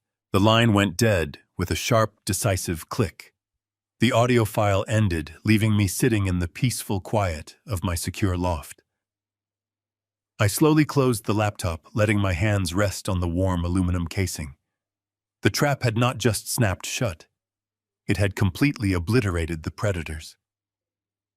Brandon had tried to sell my life's work for a quick, unearned payday, and instead he had publicly humiliated himself in front of the very people he desperately wanted to impress. He was entirely stripped of his title, his access, his stolen funds, and his dignity. I stood up and walked over to the floor-to-ceiling windows, looking down at the bustling streets of Chicago. The city was moving. People were going to work entirely unaware of the silent, brutal war that had just been decisively won in the shadows. I thought about Cynthia, Brandon, and Tiffany currently standing in the humid Hawaiian morning air. They had packed their bags, anticipating a permanent life of absolute luxury. They had aggressively ordered premium champagne and chartered private yachts, entirely convinced that they had outsmarted a dying man. Now the brilliant reality of their situation was finally setting in. They were completely stranded on an island in the middle of the Pacific Ocean. Every single credit card they possessed had been permanently deactivated. Their bank accounts were thoroughly drained down to pocket change. They had been formally evicted from their luxury hotel suite, and they did not possess a single shred of corporate or personal authority to secure a loan. They had no money, no shelter, and absolutely no leverage remaining. The luxurious paradise they had sought to claim had instantly transformed into a terrifying, inescapable prison. I smiled gently at the glass pane, wondering exactly how a family so accustomed to private jets and high-class treatment would manage to secure 3 economy tickets back to reality. The answer to my quiet question involved a level of profound degradation that Cynthia and her spoiled son had never experienced in their entire privileged lives. With their designer luggage securely locked inside the hotel storage room, pending a final payment they could not produce, they were unceremoniously escorted off the resort property.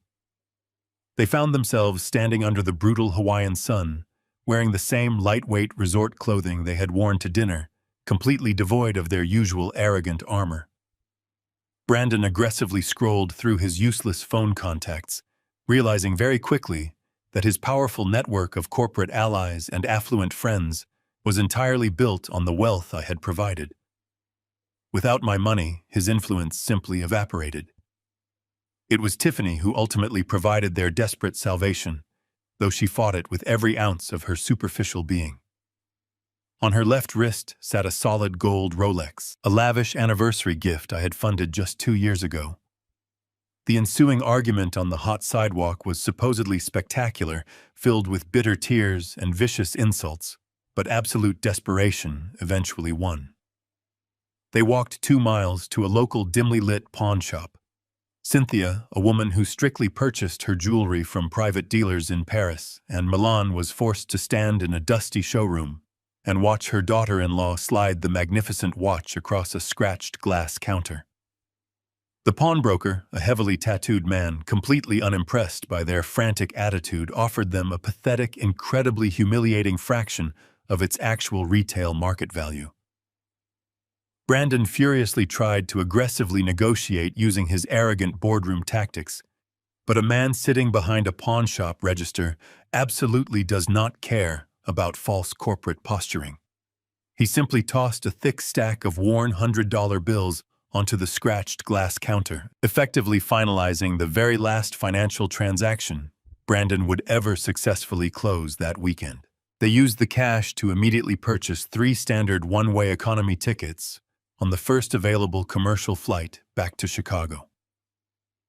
For my wife, a woman who considered flying commercial to be an unacceptable insult, the journey was a psychological nightmare. They were jammed into the very last row of a crowded cabin, seated right next to the noisy lavatory. There was absolutely no elite priority boarding, no complimentary glasses of vintage champagne, and absolutely no respectful, dedicated flight attendants happily catering to their every demanding whim. They were forced to sit upright in stiff, narrow seats for 9 grueling hours, surrounded by crying toddlers and exhausted tourists. Cynthia later complained to a friend that the synthetic fabric of the standard airline blanket gave her a rash, a detail that brought me immense quiet joy. During the long flight, Brandon desperately tried to formulate a counterattack. He whispered fiercely to Tiffany, spinning wild, impossible scenarios where he would hire a ruthless team of aggressive litigators to sue me for breach of contract and severe emotional distress. He genuinely believed that once he returned to his home territory, he could somehow reverse the devastating financial annihilation I had enacted. He failed to comprehend that I had not just closed his bank accounts, I had systematically dismantled the entire foundation of his reality. By the time the massive airplane finally touched down at the international airport, they were physically exhausted, emotionally drained, and shivering uncontrollably. They had foolishly departed tropical paradise wearing thin linen shirts and delicate silk dresses, leaving them completely unprepared for the incredibly biting, unforgiving winter wind, howling violently across the freezing cold Midwestern tarmac. There was no sleek black car waiting for them at the curbside pickup. There was no personal driver rushing to open their doors and offer them heated leather seats. Instead, Brandon was forced to summon a standard rideshare vehicle using the last remaining funds from his personal application account.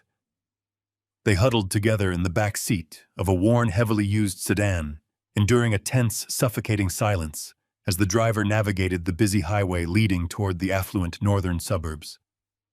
Cynthia stared blankly out the smudged passenger window, her clenched jaw firmly set in a rigid, terrifying line of pure, unadulterated, blinding fury. She was silently and meticulously calculating the massive multi-million-dollar divorce settlement she planned to aggressively demand, entirely ignorant of the fact that the powerful trust had already shielded every single asset from her greedy grasp. The vehicle finally turned into their exclusive gated neighborhood, rolling slowly past manicured lawns and towering pristine mansions. Brandon sat up straighter, adjusting the collar of his wrinkled linen shirt. The sight of his massive $5 million property seemed to inject a fresh surge of false confidence into his veins. It was a sprawling, magnificent estate of stone and glass, a house I had purchased for them, in full, to ensure my grandchildren would grow up in absolute comfort. He firmly believed that this fortress was his untouchable sanctuary. He truly thought that once he crossed that threshold, he could regroup, hire an aggressive legal team, and drag me through years of painful litigation. The car stopped at the end of the long, circular driveway. Brandon practically leaped from the vehicle, marching up the wide stone steps toward the heavy double doors with his head held high. Cynthia and Tiffany followed closely behind him, shivering violently in the freezing evening air, incredibly eager to step inside the warm, luxurious foyer. Brandon confidently pulled his heavy metal key from his pocket and jammed it into the brass lock. He turned his wrist sharply, fully expecting the familiar, satisfying click of the heavy deadbolt. The key refused to turn. He frowned, jiggling the metal violently, completely convinced that the cold weather had temporarily jammed the delicate internal mechanism. He cursed softly under his frozen breath and angrily pulled the metal key out quickly, stepping over to the highly sophisticated biometric security pad securely mounted on the cold stone wall. He pressed his thumb firmly against the glowing glass sensor. The small digital screen instantly flashed a bright, angry red. Access denied. He tried again, pressing harder, his heart rate spiking as the red light illuminated his panicked face for a second time. Access permanently denied. Cynthia pushed past him furiously, demanding that he enter the manual override code. Brandon quickly typed the numbers with trembling fingers. The system beeped twice, a harsh, unforgiving sound that echoed loudly in the quiet suburban night. The heavy doors remained completely sealed. The sprawling $5 million mansion they considered their absolute property was entirely locked down.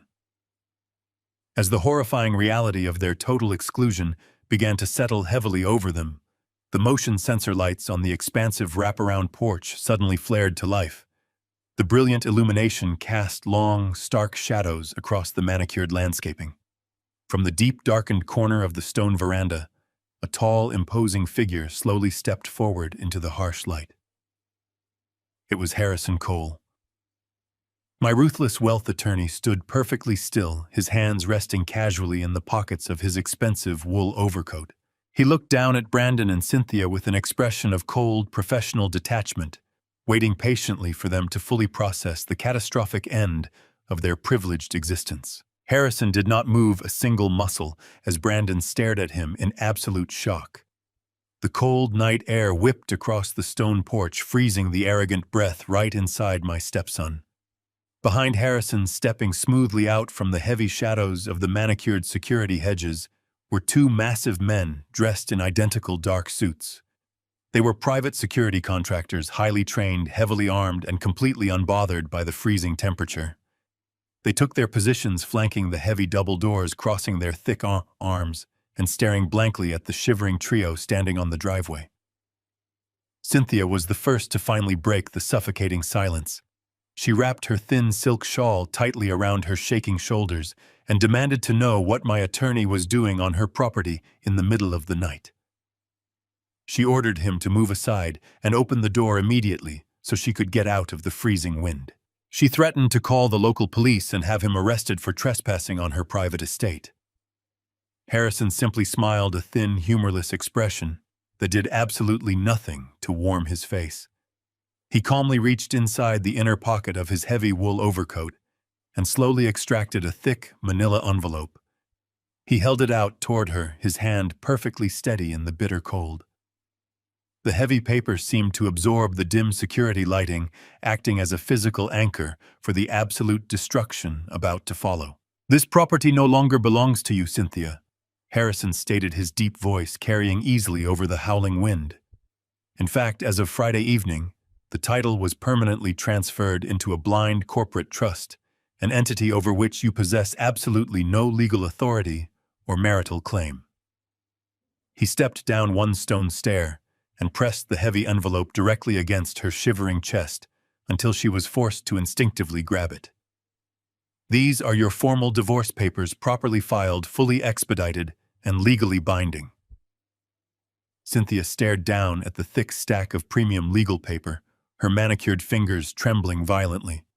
She tried to muster a laugh, a pathetic, high-pitched sound of pure denial. She loudly proclaimed that a blind trust meant absolutely nothing, that she was legally entitled to exactly half of my sprawling estate, half of the commercial properties, and a massive monthly spousal support package that would sustain her luxurious lifestyle until the day she died. She promised Harrison that her own aggressive legal team would tear his amateur trust apart in a matter of weeks. Harrison buttoned his overcoat against the wind and shook his head with profound professional pity. He calmly reminded her of the ironclad prenuptial agreement she had eagerly signed 15 years ago. He recited the specific penalty clauses from memory, detailing the severe consequences of financial infidelity.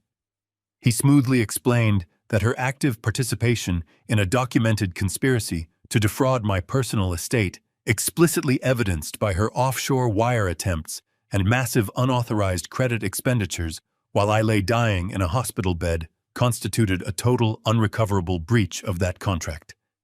"You legally forfeit all spousal support," Cynthia Harrison concluded, his tone absolutely merciless. "You are entitled to absolutely zero alimony, zero property division, and zero compensation. You leave this marriage with exactly the clothes currently on your back." Harrison adjusted his pristine collar, ensuring his posture remained impeccably upright. He displayed absolutely no emotion as he silently judged the pathetic woman who had arrogantly attempted to discard a dying man for a lavish tropical vacation. Brandon violently shoved his mother behind him, his face turning a vibrant, dangerous shade of crimson. He began to scream into the freezing night, his voice echoing loudly against the neighboring stone mansions.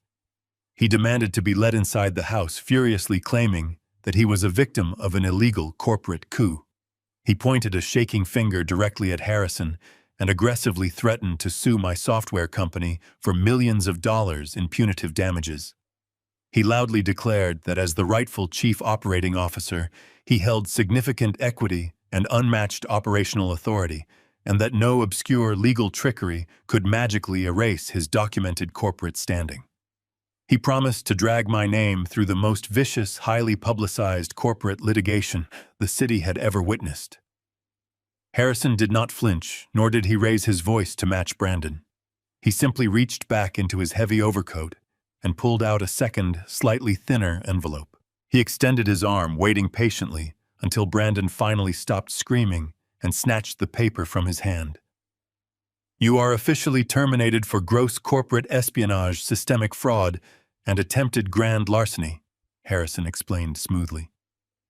"Your executive privileges were permanently revoked 48 hours ago." Brandon ripped the envelope open, his eyes frantically scanning the formal termination letter.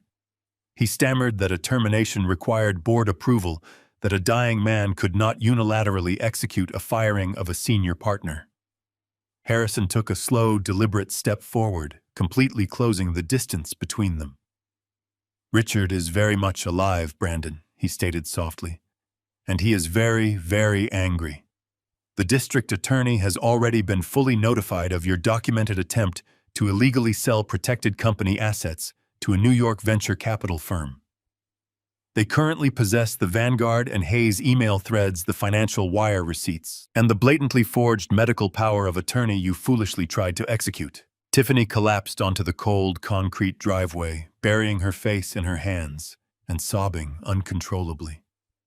The devastating reality of their situation was finally crashing down around them with the heavy, inescapable weight of a collapsing building. They were entirely locked out of their magnificent mansion. Their endless bank accounts were completely drained. The luxurious cars sitting inside the heated garage were legally untouchable. The massive software empire they had desperately tried to steal was entirely out of their reach. And worst of all, a highly aggressive criminal investigation was already quietly building against them in the shadows of the city. Harrison looked down at the pathetic, shivering trio standing in the freezing darkness. "I strongly suggest you vacate this private property immediately," Harrison commanded, gesturing slightly toward the two massive security contractors waiting silently on the porch. "If you remain on this driveway for another 60 seconds, these gentlemen are under strict, uncompromising orders to physically detain you and summon the local authorities for criminal trespassing. I do not care where you go, but you can no longer exist here." Cynthia tried to speak, her mouth opening and closing like a suffocated fish, but absolutely no words came out. Brandon dropped the termination letter onto the frozen concrete, his shoulders slumping in total, absolute defeat. They slowly turned around, pulling their thin, useless resort clothing tightly around their shaking bodies, and began the long, humiliating walk down the dark, freezing suburban street. Stuck out in the incredibly bitter cold, with no money, no hotel, no company, and absolutely no wealthy friends willing to cross my path, they had to somehow find a way to survive the night. They had played a dangerous game of greed, and they had definitively lost everything. The silence of the night swallowed them whole. The silence of the freezing suburban night was finally broken by a sound I had never expected to actually hear. Cynthia, a woman whose entire existence was meticulously built upon a foundation of absolute unyielding arrogance, was now completely shattered. Her perfectly curated facade simply dissolved into the biting wind. Her knees buckled beneath her incredibly thin, expensive silk dress, and she collapsed violently onto the hard, frozen concrete driveway. The sheer physical impact of her sudden fall echoed clearly through the high-definition security microphones, but she did not even seem to visually register the intense, agonizing physical pain. She threw her trembling hands forward, grabbing frantically at the hem of Harrison Cole's heavy, incredibly expensive wool winter overcoat. Tears streamed uncontrollably down her impeccably contoured face, completely ruining her dark makeup and leaving tragic streaks across her cheeks. She began to beg me. It was a completely pathetic, breathless stream of absolute desperation pouring from her trembling lips. She pleaded with my attorney to immediately stop this madness, aggressively claiming that this entire ordeal was nothing more than a catastrophic, horrible misunderstanding that could be resolved very quickly. She sobbed that she loved me, that she had always truly loved me, and that her hasty trip to Maui was merely a misguided, desperate attempt to effectively cope with the overwhelming, paralyzing grief of my impending sudden medical demise. She practically swore that if I just gave her one single chance to explain, she could magically make everything right. Harrison did not take a single step backward, nor did he attempt to pull his expensive coat away from her incredibly desperate, clawing grip as she wept on the ground. He simply stood there, an immovable monument of professional apathy, staring down at her with a look of clinical detachment. He allowed her to completely exhaust her freezing lungs, waiting patiently as her hysterical sobs slowly reduced to wheezing gasps. Behind her, Brandon remained entirely frozen in his rigid place. The once arrogant, high-powered corporate executive was now nothing more than a terrified, shivering boy standing in the wind. He offered his weeping mother absolutely no physical assistance whatsoever. He did not reach down to help her stand up. He simply stared blankly at the massive locked wooden doors of the $5 million mansion he previously thought he rightfully owned. Tiffany was huddled tightly against one of the massive stone pillars, weeping silently into her frozen, trembling hands, completely shattered by the instant evaporation of her luxurious lifestyle. They were a vivid portrait of utter comprehensive failure, entirely stripped of the unearned wealth that had previously shielded them from the brutal, unforgiving consequences of their own treacherous actions. I watched this entire pathetic spectacle unfold from the absolute comfort of my secure, luxurious penthouse loft, miles away in the city. The glowing screen of my heavily encrypted laptop displayed a crystal-clear, high-resolution feed from the advanced security cameras I had personally installed around the suburban perimeter. The cameras captured every single agonizing detail of their humiliation. The white frost slowly forming on the extremely expensive leather of their abandoned designer luggage sitting blindly on the pavement. The highly visible, terrified trembling of Brandon's tightly clenched jaw. The pathetic way Cynthia's manicured fingernails scraped helplessly against the hard, frozen driveway as she begged for her stolen life. I sat deeply in my plush leather armchair, completely wrapped in a thick, warm blanket, holding a steaming ceramic mug of bitter black coffee. I took a slow, deliberate sip, letting the rich, dark liquid thoroughly warm my dry throat. I felt absolutely no pity for their sudden, devastating downfall. I felt absolutely no regret for the actions I took.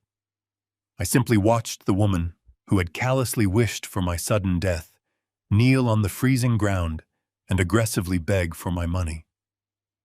Hearing her desperately proclaim love after reading the horrific evidence in Kwangmao 1_21.docx and the subsequent file Kwangmao 2_21.docx only solidified the absolute righteousness of my uncompromising vengeance against my entirely treacherous, greedy family. I placed the warm coffee mug down onto the polished surface of the oak dining table and leaned forward slightly, resting my heavy elbows lightly on my freshly healed knees. I slowly reached out and pressed my index finger firmly against the digital intercom button on the security application interface. A small, bright green light illuminated on my laptop screen, clearly indicating that the two-way audio connection to the massive, hidden outdoor porch speakers was now fully active and broadcasting live. The loud, sudden crackle of sharp electronic static cut violently through the freezing suburban air, causing Cynthia to instantly freeze in absolute terror. She slowly lifted her tear-stained face, looking nervously around the empty porch with wide, deeply panicked eyes. Brandon flinched aggressively, instinctively, taking a fearful, uncoordinated step backward, away from the heavily fortified wooden doors. They knew that specific sound. They knew exactly who was silently watching them from the invisible, unyielding shadows of consequence. I leaned much closer to the sensitive laptop microphone, keeping my voice incredibly calm, remarkably steady, and completely devoid of any trace of emotional warmth or lingering sentimental family attachment.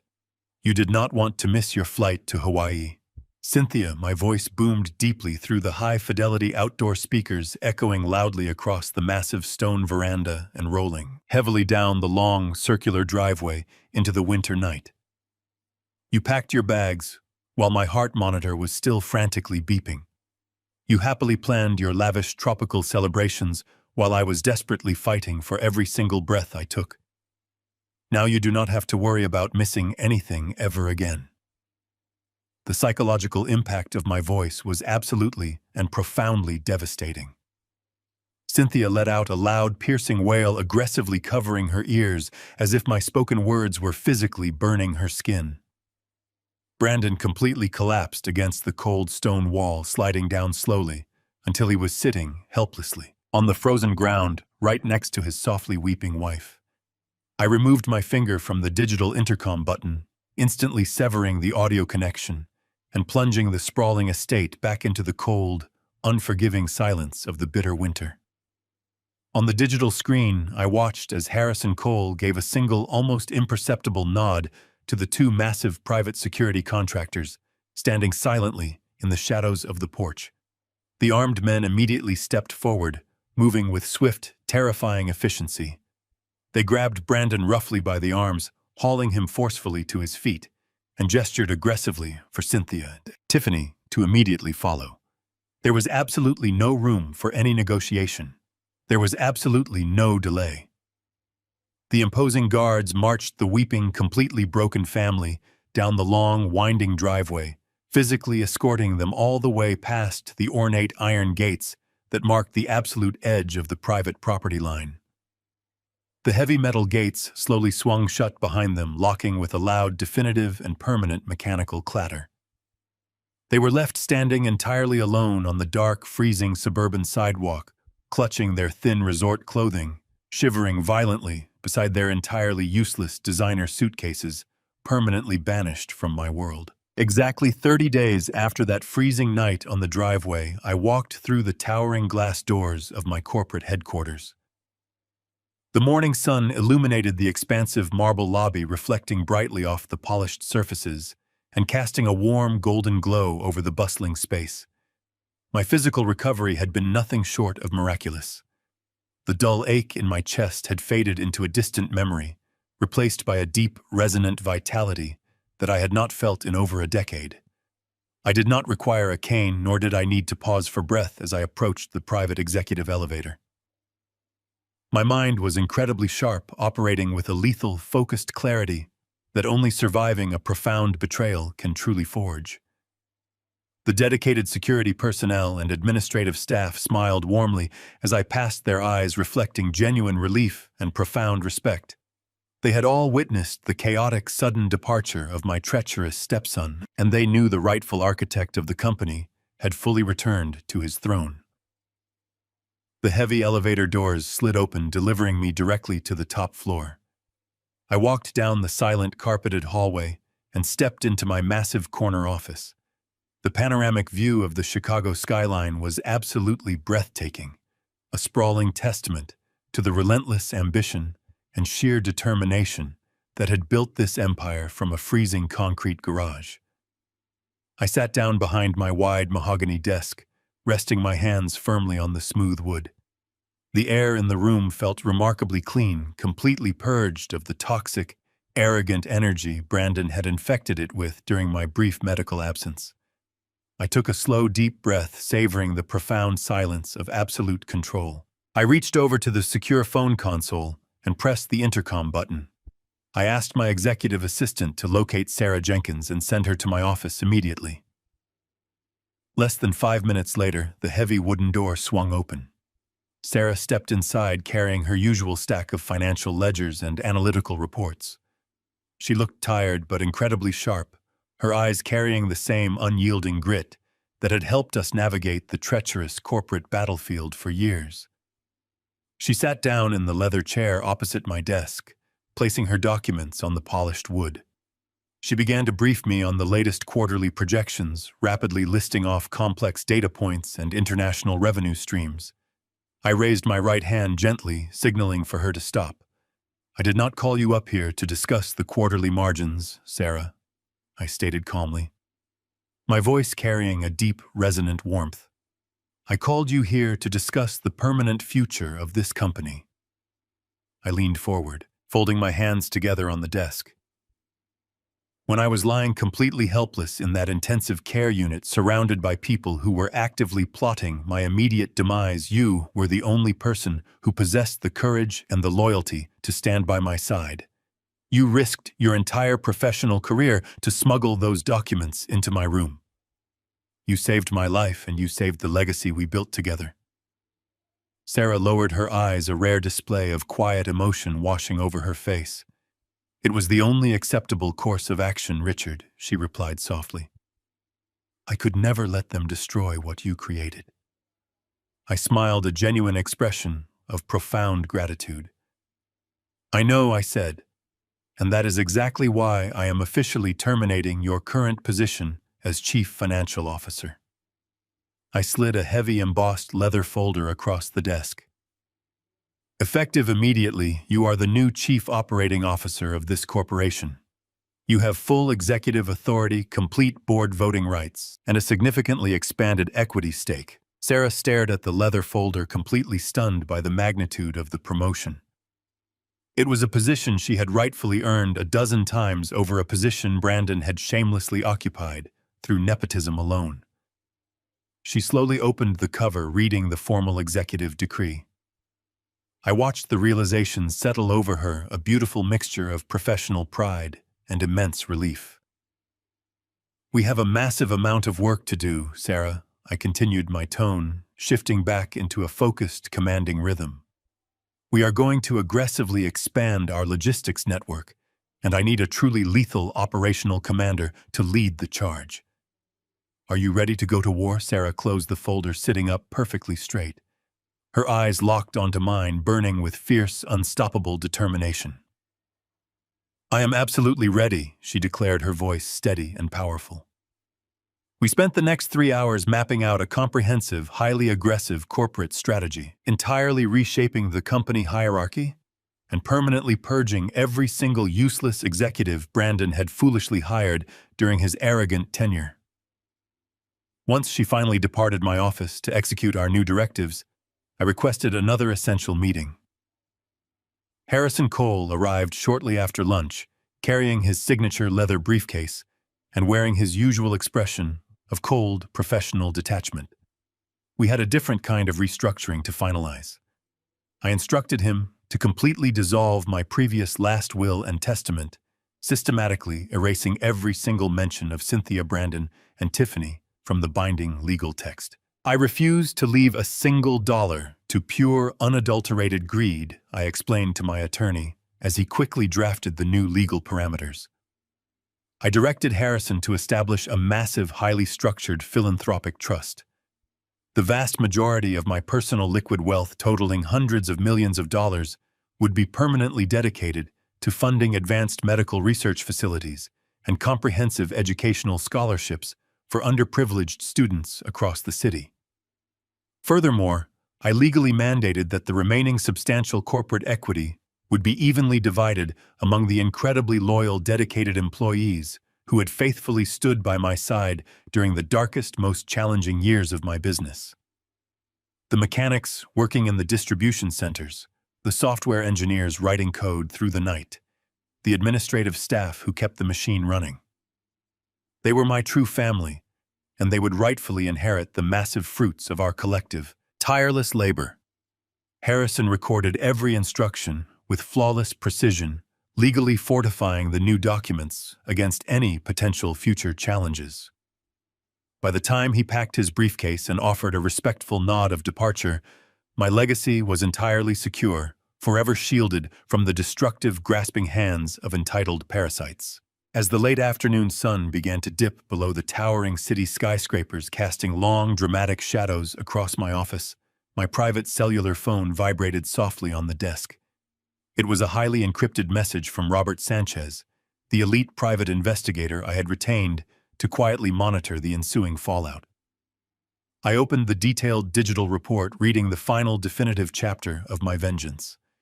The sheer magnitude of their profound misery was meticulously documented in stark, undeniable facts. Brandon was currently sitting in a small, windowless interrogation room at the federal courthouse. The district attorney had formally indicted him on multiple highly severe counts of aggressive wire fraud, grand larceny, and corporate espionage. The New York venture capital firm, utterly terrified of potential legal implication, had eagerly handed over every single recorded telephone conversation and forged document to the aggressive federal prosecutors. He was facing a mandatory minimum sentence of 15 grueling years in a federal penitentiary, and without access to my immense wealth, he was forced to rely on an incredibly overworked, profoundly exhausted public defender. His arrogant, high-class life was officially and permanently over. The second half of the detailed investigative report focused entirely on Cynthia, the woman who had callously demanded I disappear from her life, the woman who had spent decades arrogantly parading through elite country clubs and exclusive designer boutiques, was now completely and utterly destitute. The incredibly harsh reality of her violated prenuptial agreement had left her with absolutely nothing but the clothes she had managed to carry off the freezing suburban sidewalk. According to the investigators' precise observations, she was currently residing in a tiny, incredibly dilapidated studio apartment located in a highly undesirable, noisy neighborhood on the far outskirts of the city. To afford the meager monthly rent, she had been brutally forced to accept a humiliating entry-level position as a retail checkout clerk at a depressing, brightly lit discount strip mall.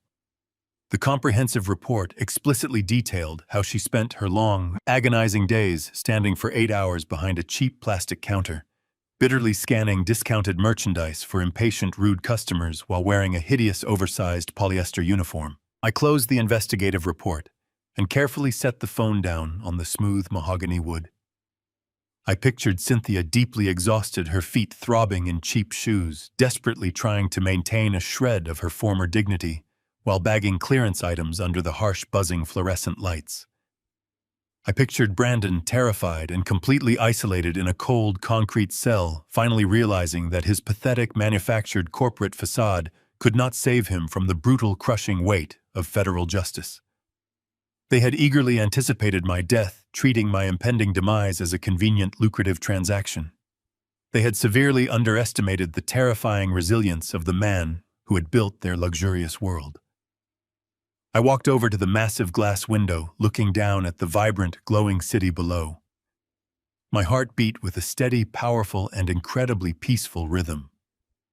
The sprawling empire was safe, my legacy was permanently secured and absolute. Uncompromising justice had been served cold. I remained standing by the massive floor-to-ceiling window, allowing the profound silence of the executive suite to wash over me. The sprawling Chicago skyline stretched out before my eyes, a breathtaking expanse of steel glass and relentless ambition. Below me, millions of tiny lights began to ignite as the late afternoon sun gracefully surrendered to the approaching twilight. The city was a massive breathing machine, constantly moving, constantly evolving, entirely indifferent to the petty dramas of those who failed to keep pace. I placed my right hand flat against the cool, thick glass, feeling a deep, powerful resonance vibrating within my own chest. There were absolutely no tears falling from my eyes, and there was not a single ounce of regret lingering in my soul. For years, I had foolishly believed that providing endless luxury was the ultimate expression of love. I had meticulously built a fortress of unparalleled wealth, blindly ignoring the fact that I was actually breeding entitlement, resentment, and profound treachery within my own home. I had willingly invited parasites to feast at my table, completely oblivious to the venom they were secretly pouring into my cup. I slowly traced the faint reflection of my face in the glass, studying the new lines of resilience etched deeply around my eyes. The massive heart attack that had violently struck me down just months ago was supposed to be the tragic end of my story. The doctors had whispered in hushed, pessimistic tones about my highly uncertain survival, while my treacherous family had immediately started counting their unearned inheritance. But looking back now, with the extraordinary benefit of absolute clarity, I fully realized that the agonizing failure of my physical heart had not been a curse. It was, in fact, the greatest blessing I could have ever received. That terrifying medical crisis did not kill me. It brilliantly saved my life. It violently tore away the heavy, suffocating blindfold I had worn for decades. The agonizing pain radiating through my chest that fateful evening was simply the necessary price of admission to finally see the unvarnished, horrifying truth. If my heart had remained perfectly healthy, I would have tragically died a slow, miserable death by 1,000 quiet betrayals. I would have continued to blindly fund Brandon's arrogant corporate failures and Cynthia's hollow, superficial vanity. Instead, the universe had granted me a rare, brutally honest second chance. I had been given the unprecedented opportunity to observe my own funeral while still drawing breath. I was allowed to witness exactly who remained loyal and who instantly transformed into a scavenging vulture the moment they believed I was a defenseless corpse. Excising Cynthia and Brandon from my existence had initially felt like a highly dangerous, incredibly painful surgical procedure. They were deeply embedded infections clinging fiercely to the healthy tissue of my hard-earned empire. But now, with the toxic elements permanently removed, the incredible healing process was accelerating at a remarkable pace. The stifling atmosphere of deceit and manipulation that had quietly poisoned my life was entirely gone. I no longer had to constantly decipher hidden motives or politely tolerate their endless greedy demands. I was completely unburdened, beautifully liberated from the heavy, invisible chains of manufactured family obligation. The profound sense of empowerment flowing through my veins was incredibly intoxicating. I had faced the ultimate betrayal orchestrated by the people sleeping under my own roof, and I had absolutely crushed them with nothing more than raw intelligence and uncompromising patience. The magnificent corporate machine I had sacrificed my entire life to build was now running smoother and more efficiently than ever before. With Sarah Jenkins firmly established as the new chief operating officer, the executive suite was finally filled with genuine razor-sharp competence instead of pathetic, unearned arrogance. She was actively transforming my strategic visions into highly profitable realities, guiding the company toward unprecedented international expansion. Furthermore, the massive, highly structured philanthropic trusts I had recently established were already beginning to funnel millions of dollars into groundbreaking medical research and vital community development. My legacy was no longer a stagnant pool of hoarded wealth, waiting to be recklessly squandered by ungrateful heirs. It was a dynamic living force for monumental good. I had successfully redirected the incredible financial power of my lifetime achievements to support the brilliant, dedicated individuals who actually possessed the profound work ethic to make a meaningful difference in the world. The exceptionally loyal employees who had faithfully stood by me during the darkest hours of my corporate battles were now officially recognized as the true stakeholders of my magnificent empire.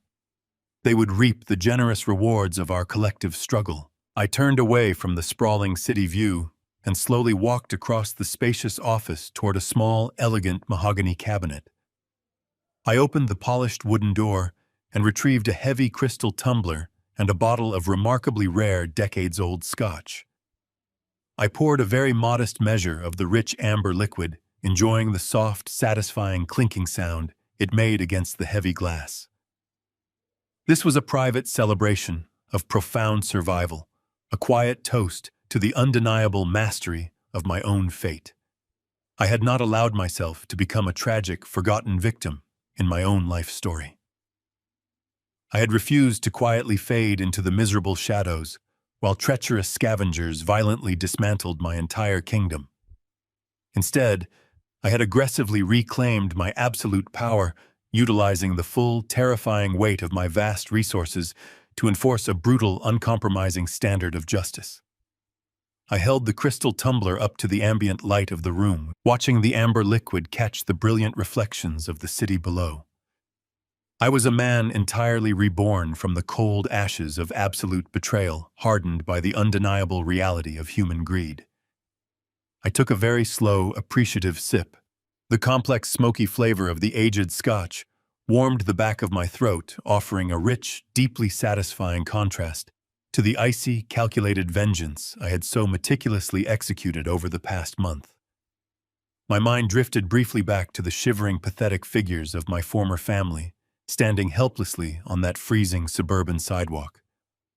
I felt a fleeting, almost imperceptible whisper of memory regarding the woman I once thought I loved, but it instantly vanished, completely eradicated by the harsh, brilliant illumination of undeniable truth. They were currently navigating the incredibly grim, punishing reality of their self-inflicted destruction, while I remained firmly entrenched at the absolute pinnacle of my magnificent world. The sprawling metropolis outside my window continued to pulse with vibrant electric energy, completely unaware of the silent, brutal war that had been decisively waged and undeniably won within its towering steel borders. I slowly walked back over to the expansive, crystal-clear glass, resting my hand heavily against the solid window pane one final remarkably peaceful time. The dark, endless sky above Chicago was perfectly clear, beautifully adorned with brilliant, shining stars that pierced through the deep, quiet night. I am Richard Vance, the undisputed, unchallenged master of this magnificent corporate empire, and my brand new life, completely free of any toxic shadows, is finally beautifully and absolutely, gloriously mine forevermore. The cool glass of this window remained smooth beneath my palm as I finally turned my back on the sprawling Chicago skyline. The quiet hum of the city faded into the background, completely replaced by the profound tranquility of my isolated penthouse loft. I walked slowly across the wide expanse of the room, my footsteps entirely silent against the thick premium carpets that lined the floor. The heavy burdens that had suffocated my spirit for so many decades were now completely eradicated. I moved with a newly discovered lightness, a physical manifestation of the immense emotional relief coursing through my veins. Every single corner of this massive space felt entirely different now. It no longer represented a fragile sanctuary from a treacherous family, but rather a permanent fortress of solitude and absolute victory. I approached the elegant marble island situated in the center of my modern kitchen. The ambient lighting above cast a warm, inviting glow over the polished stone surface. I placed my heavy crystal tumbler down, watching the remaining amber liquid settle perfectly still. There was no rush anymore.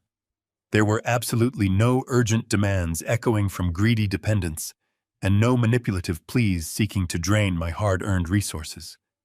The evening belonged entirely to me, stretching out as a vast, uninterrupted canvas of limitless potential. I reached up with my right hand and slowly unbuttoned the stiff collar of my tailored dress shirt, allowing the incredibly soft, breathable cotton fabric to loosen comfortably around my neck. The simple, deliberate act of removing my formal business attire felt remarkably symbolic. It was the physical shedding of my rigid defensive armor. I had successfully survived the brutal corporate battlefield and the highly toxic domestic war, and I had absolutely decimated my enemies on both fronts. As I pulled my left hand away from my collar, the bright overhead lighting caught the dull, metallic gleam of the thick gold band resting heavily on my ring finger. It was my wedding ring. I paused, holding my hand up to the light, staring intently at the smooth, circular piece of jewelry that had bound me to Cynthia for so many years. It was a tangible symbol of a vow I had honored with absolute, unwavering fidelity, a vow she had treated with casual, heartbreaking contempt. She had eagerly worn her corresponding diamond ring, while simultaneously plotting my demise and counting my vast wealth from a luxurious beach resort. I slowly wrapped the fingers of my right hand around the heavy gold band.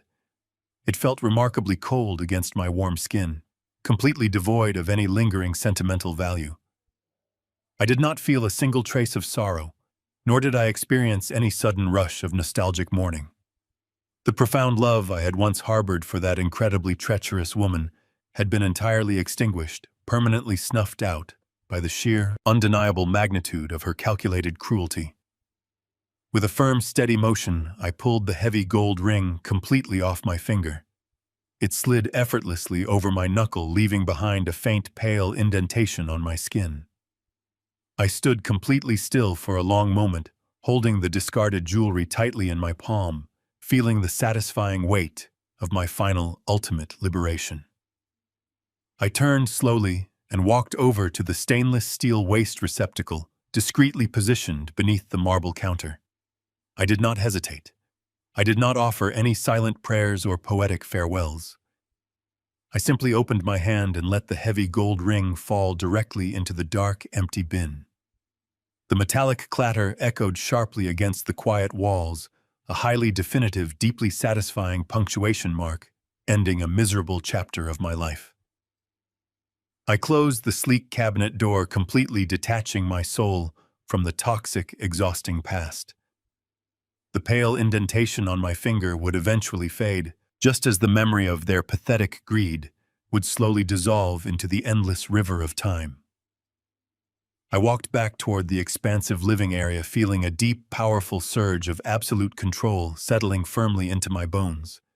The massive leather armchair awaited me, positioned perfectly to offer an unobstructed view of the vibrant, glowing metropolis outside. I sank comfortably into the incredibly soft cushions, letting my head rest back against the premium leather. I reached over to the small, polished side table and picked up a thick, leather-bound book.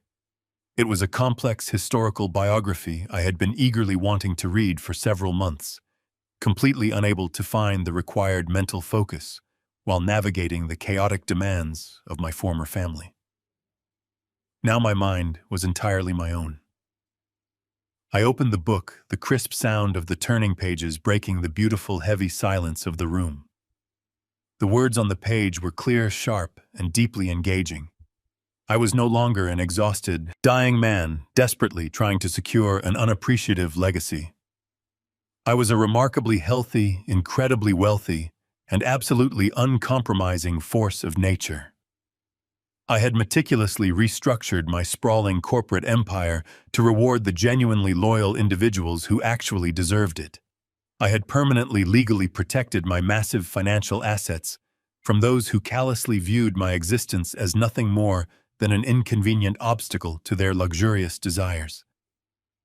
The air in the penthouse felt incredibly pure, completely washed clean of deception and entitlement.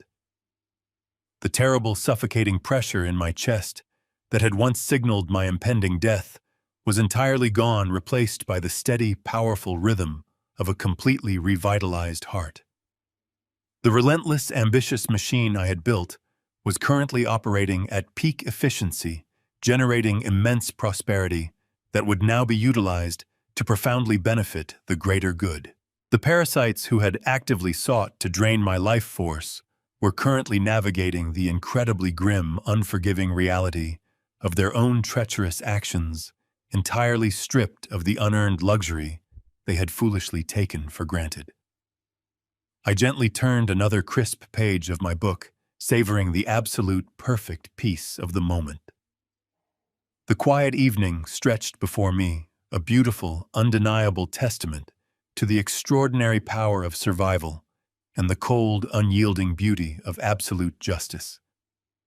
I was the lone, undisputed author of my future, entirely ready to embrace the glorious, unwritten pages of my remarkably quiet, beautifully victorious new life. It was a magnificent masterpiece of my own deliberate creation. Some people do not love you. They only love the comfortable lifestyle that your sweat, blood, and sacrifices provide for them.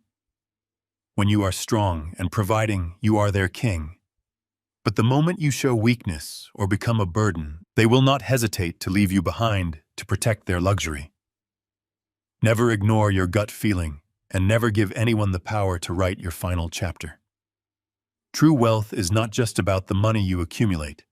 It is about having the ruthless courage to walk away from anyone who views your existence merely as a financial transaction. Please hit that like button if you truly believe betrayal should always be met with cold, hard justice. Subscribe to the channel for more raw, unapologetic life stories. Drop a comment below to tell me where you are watching from today and what you would have done in my shoes.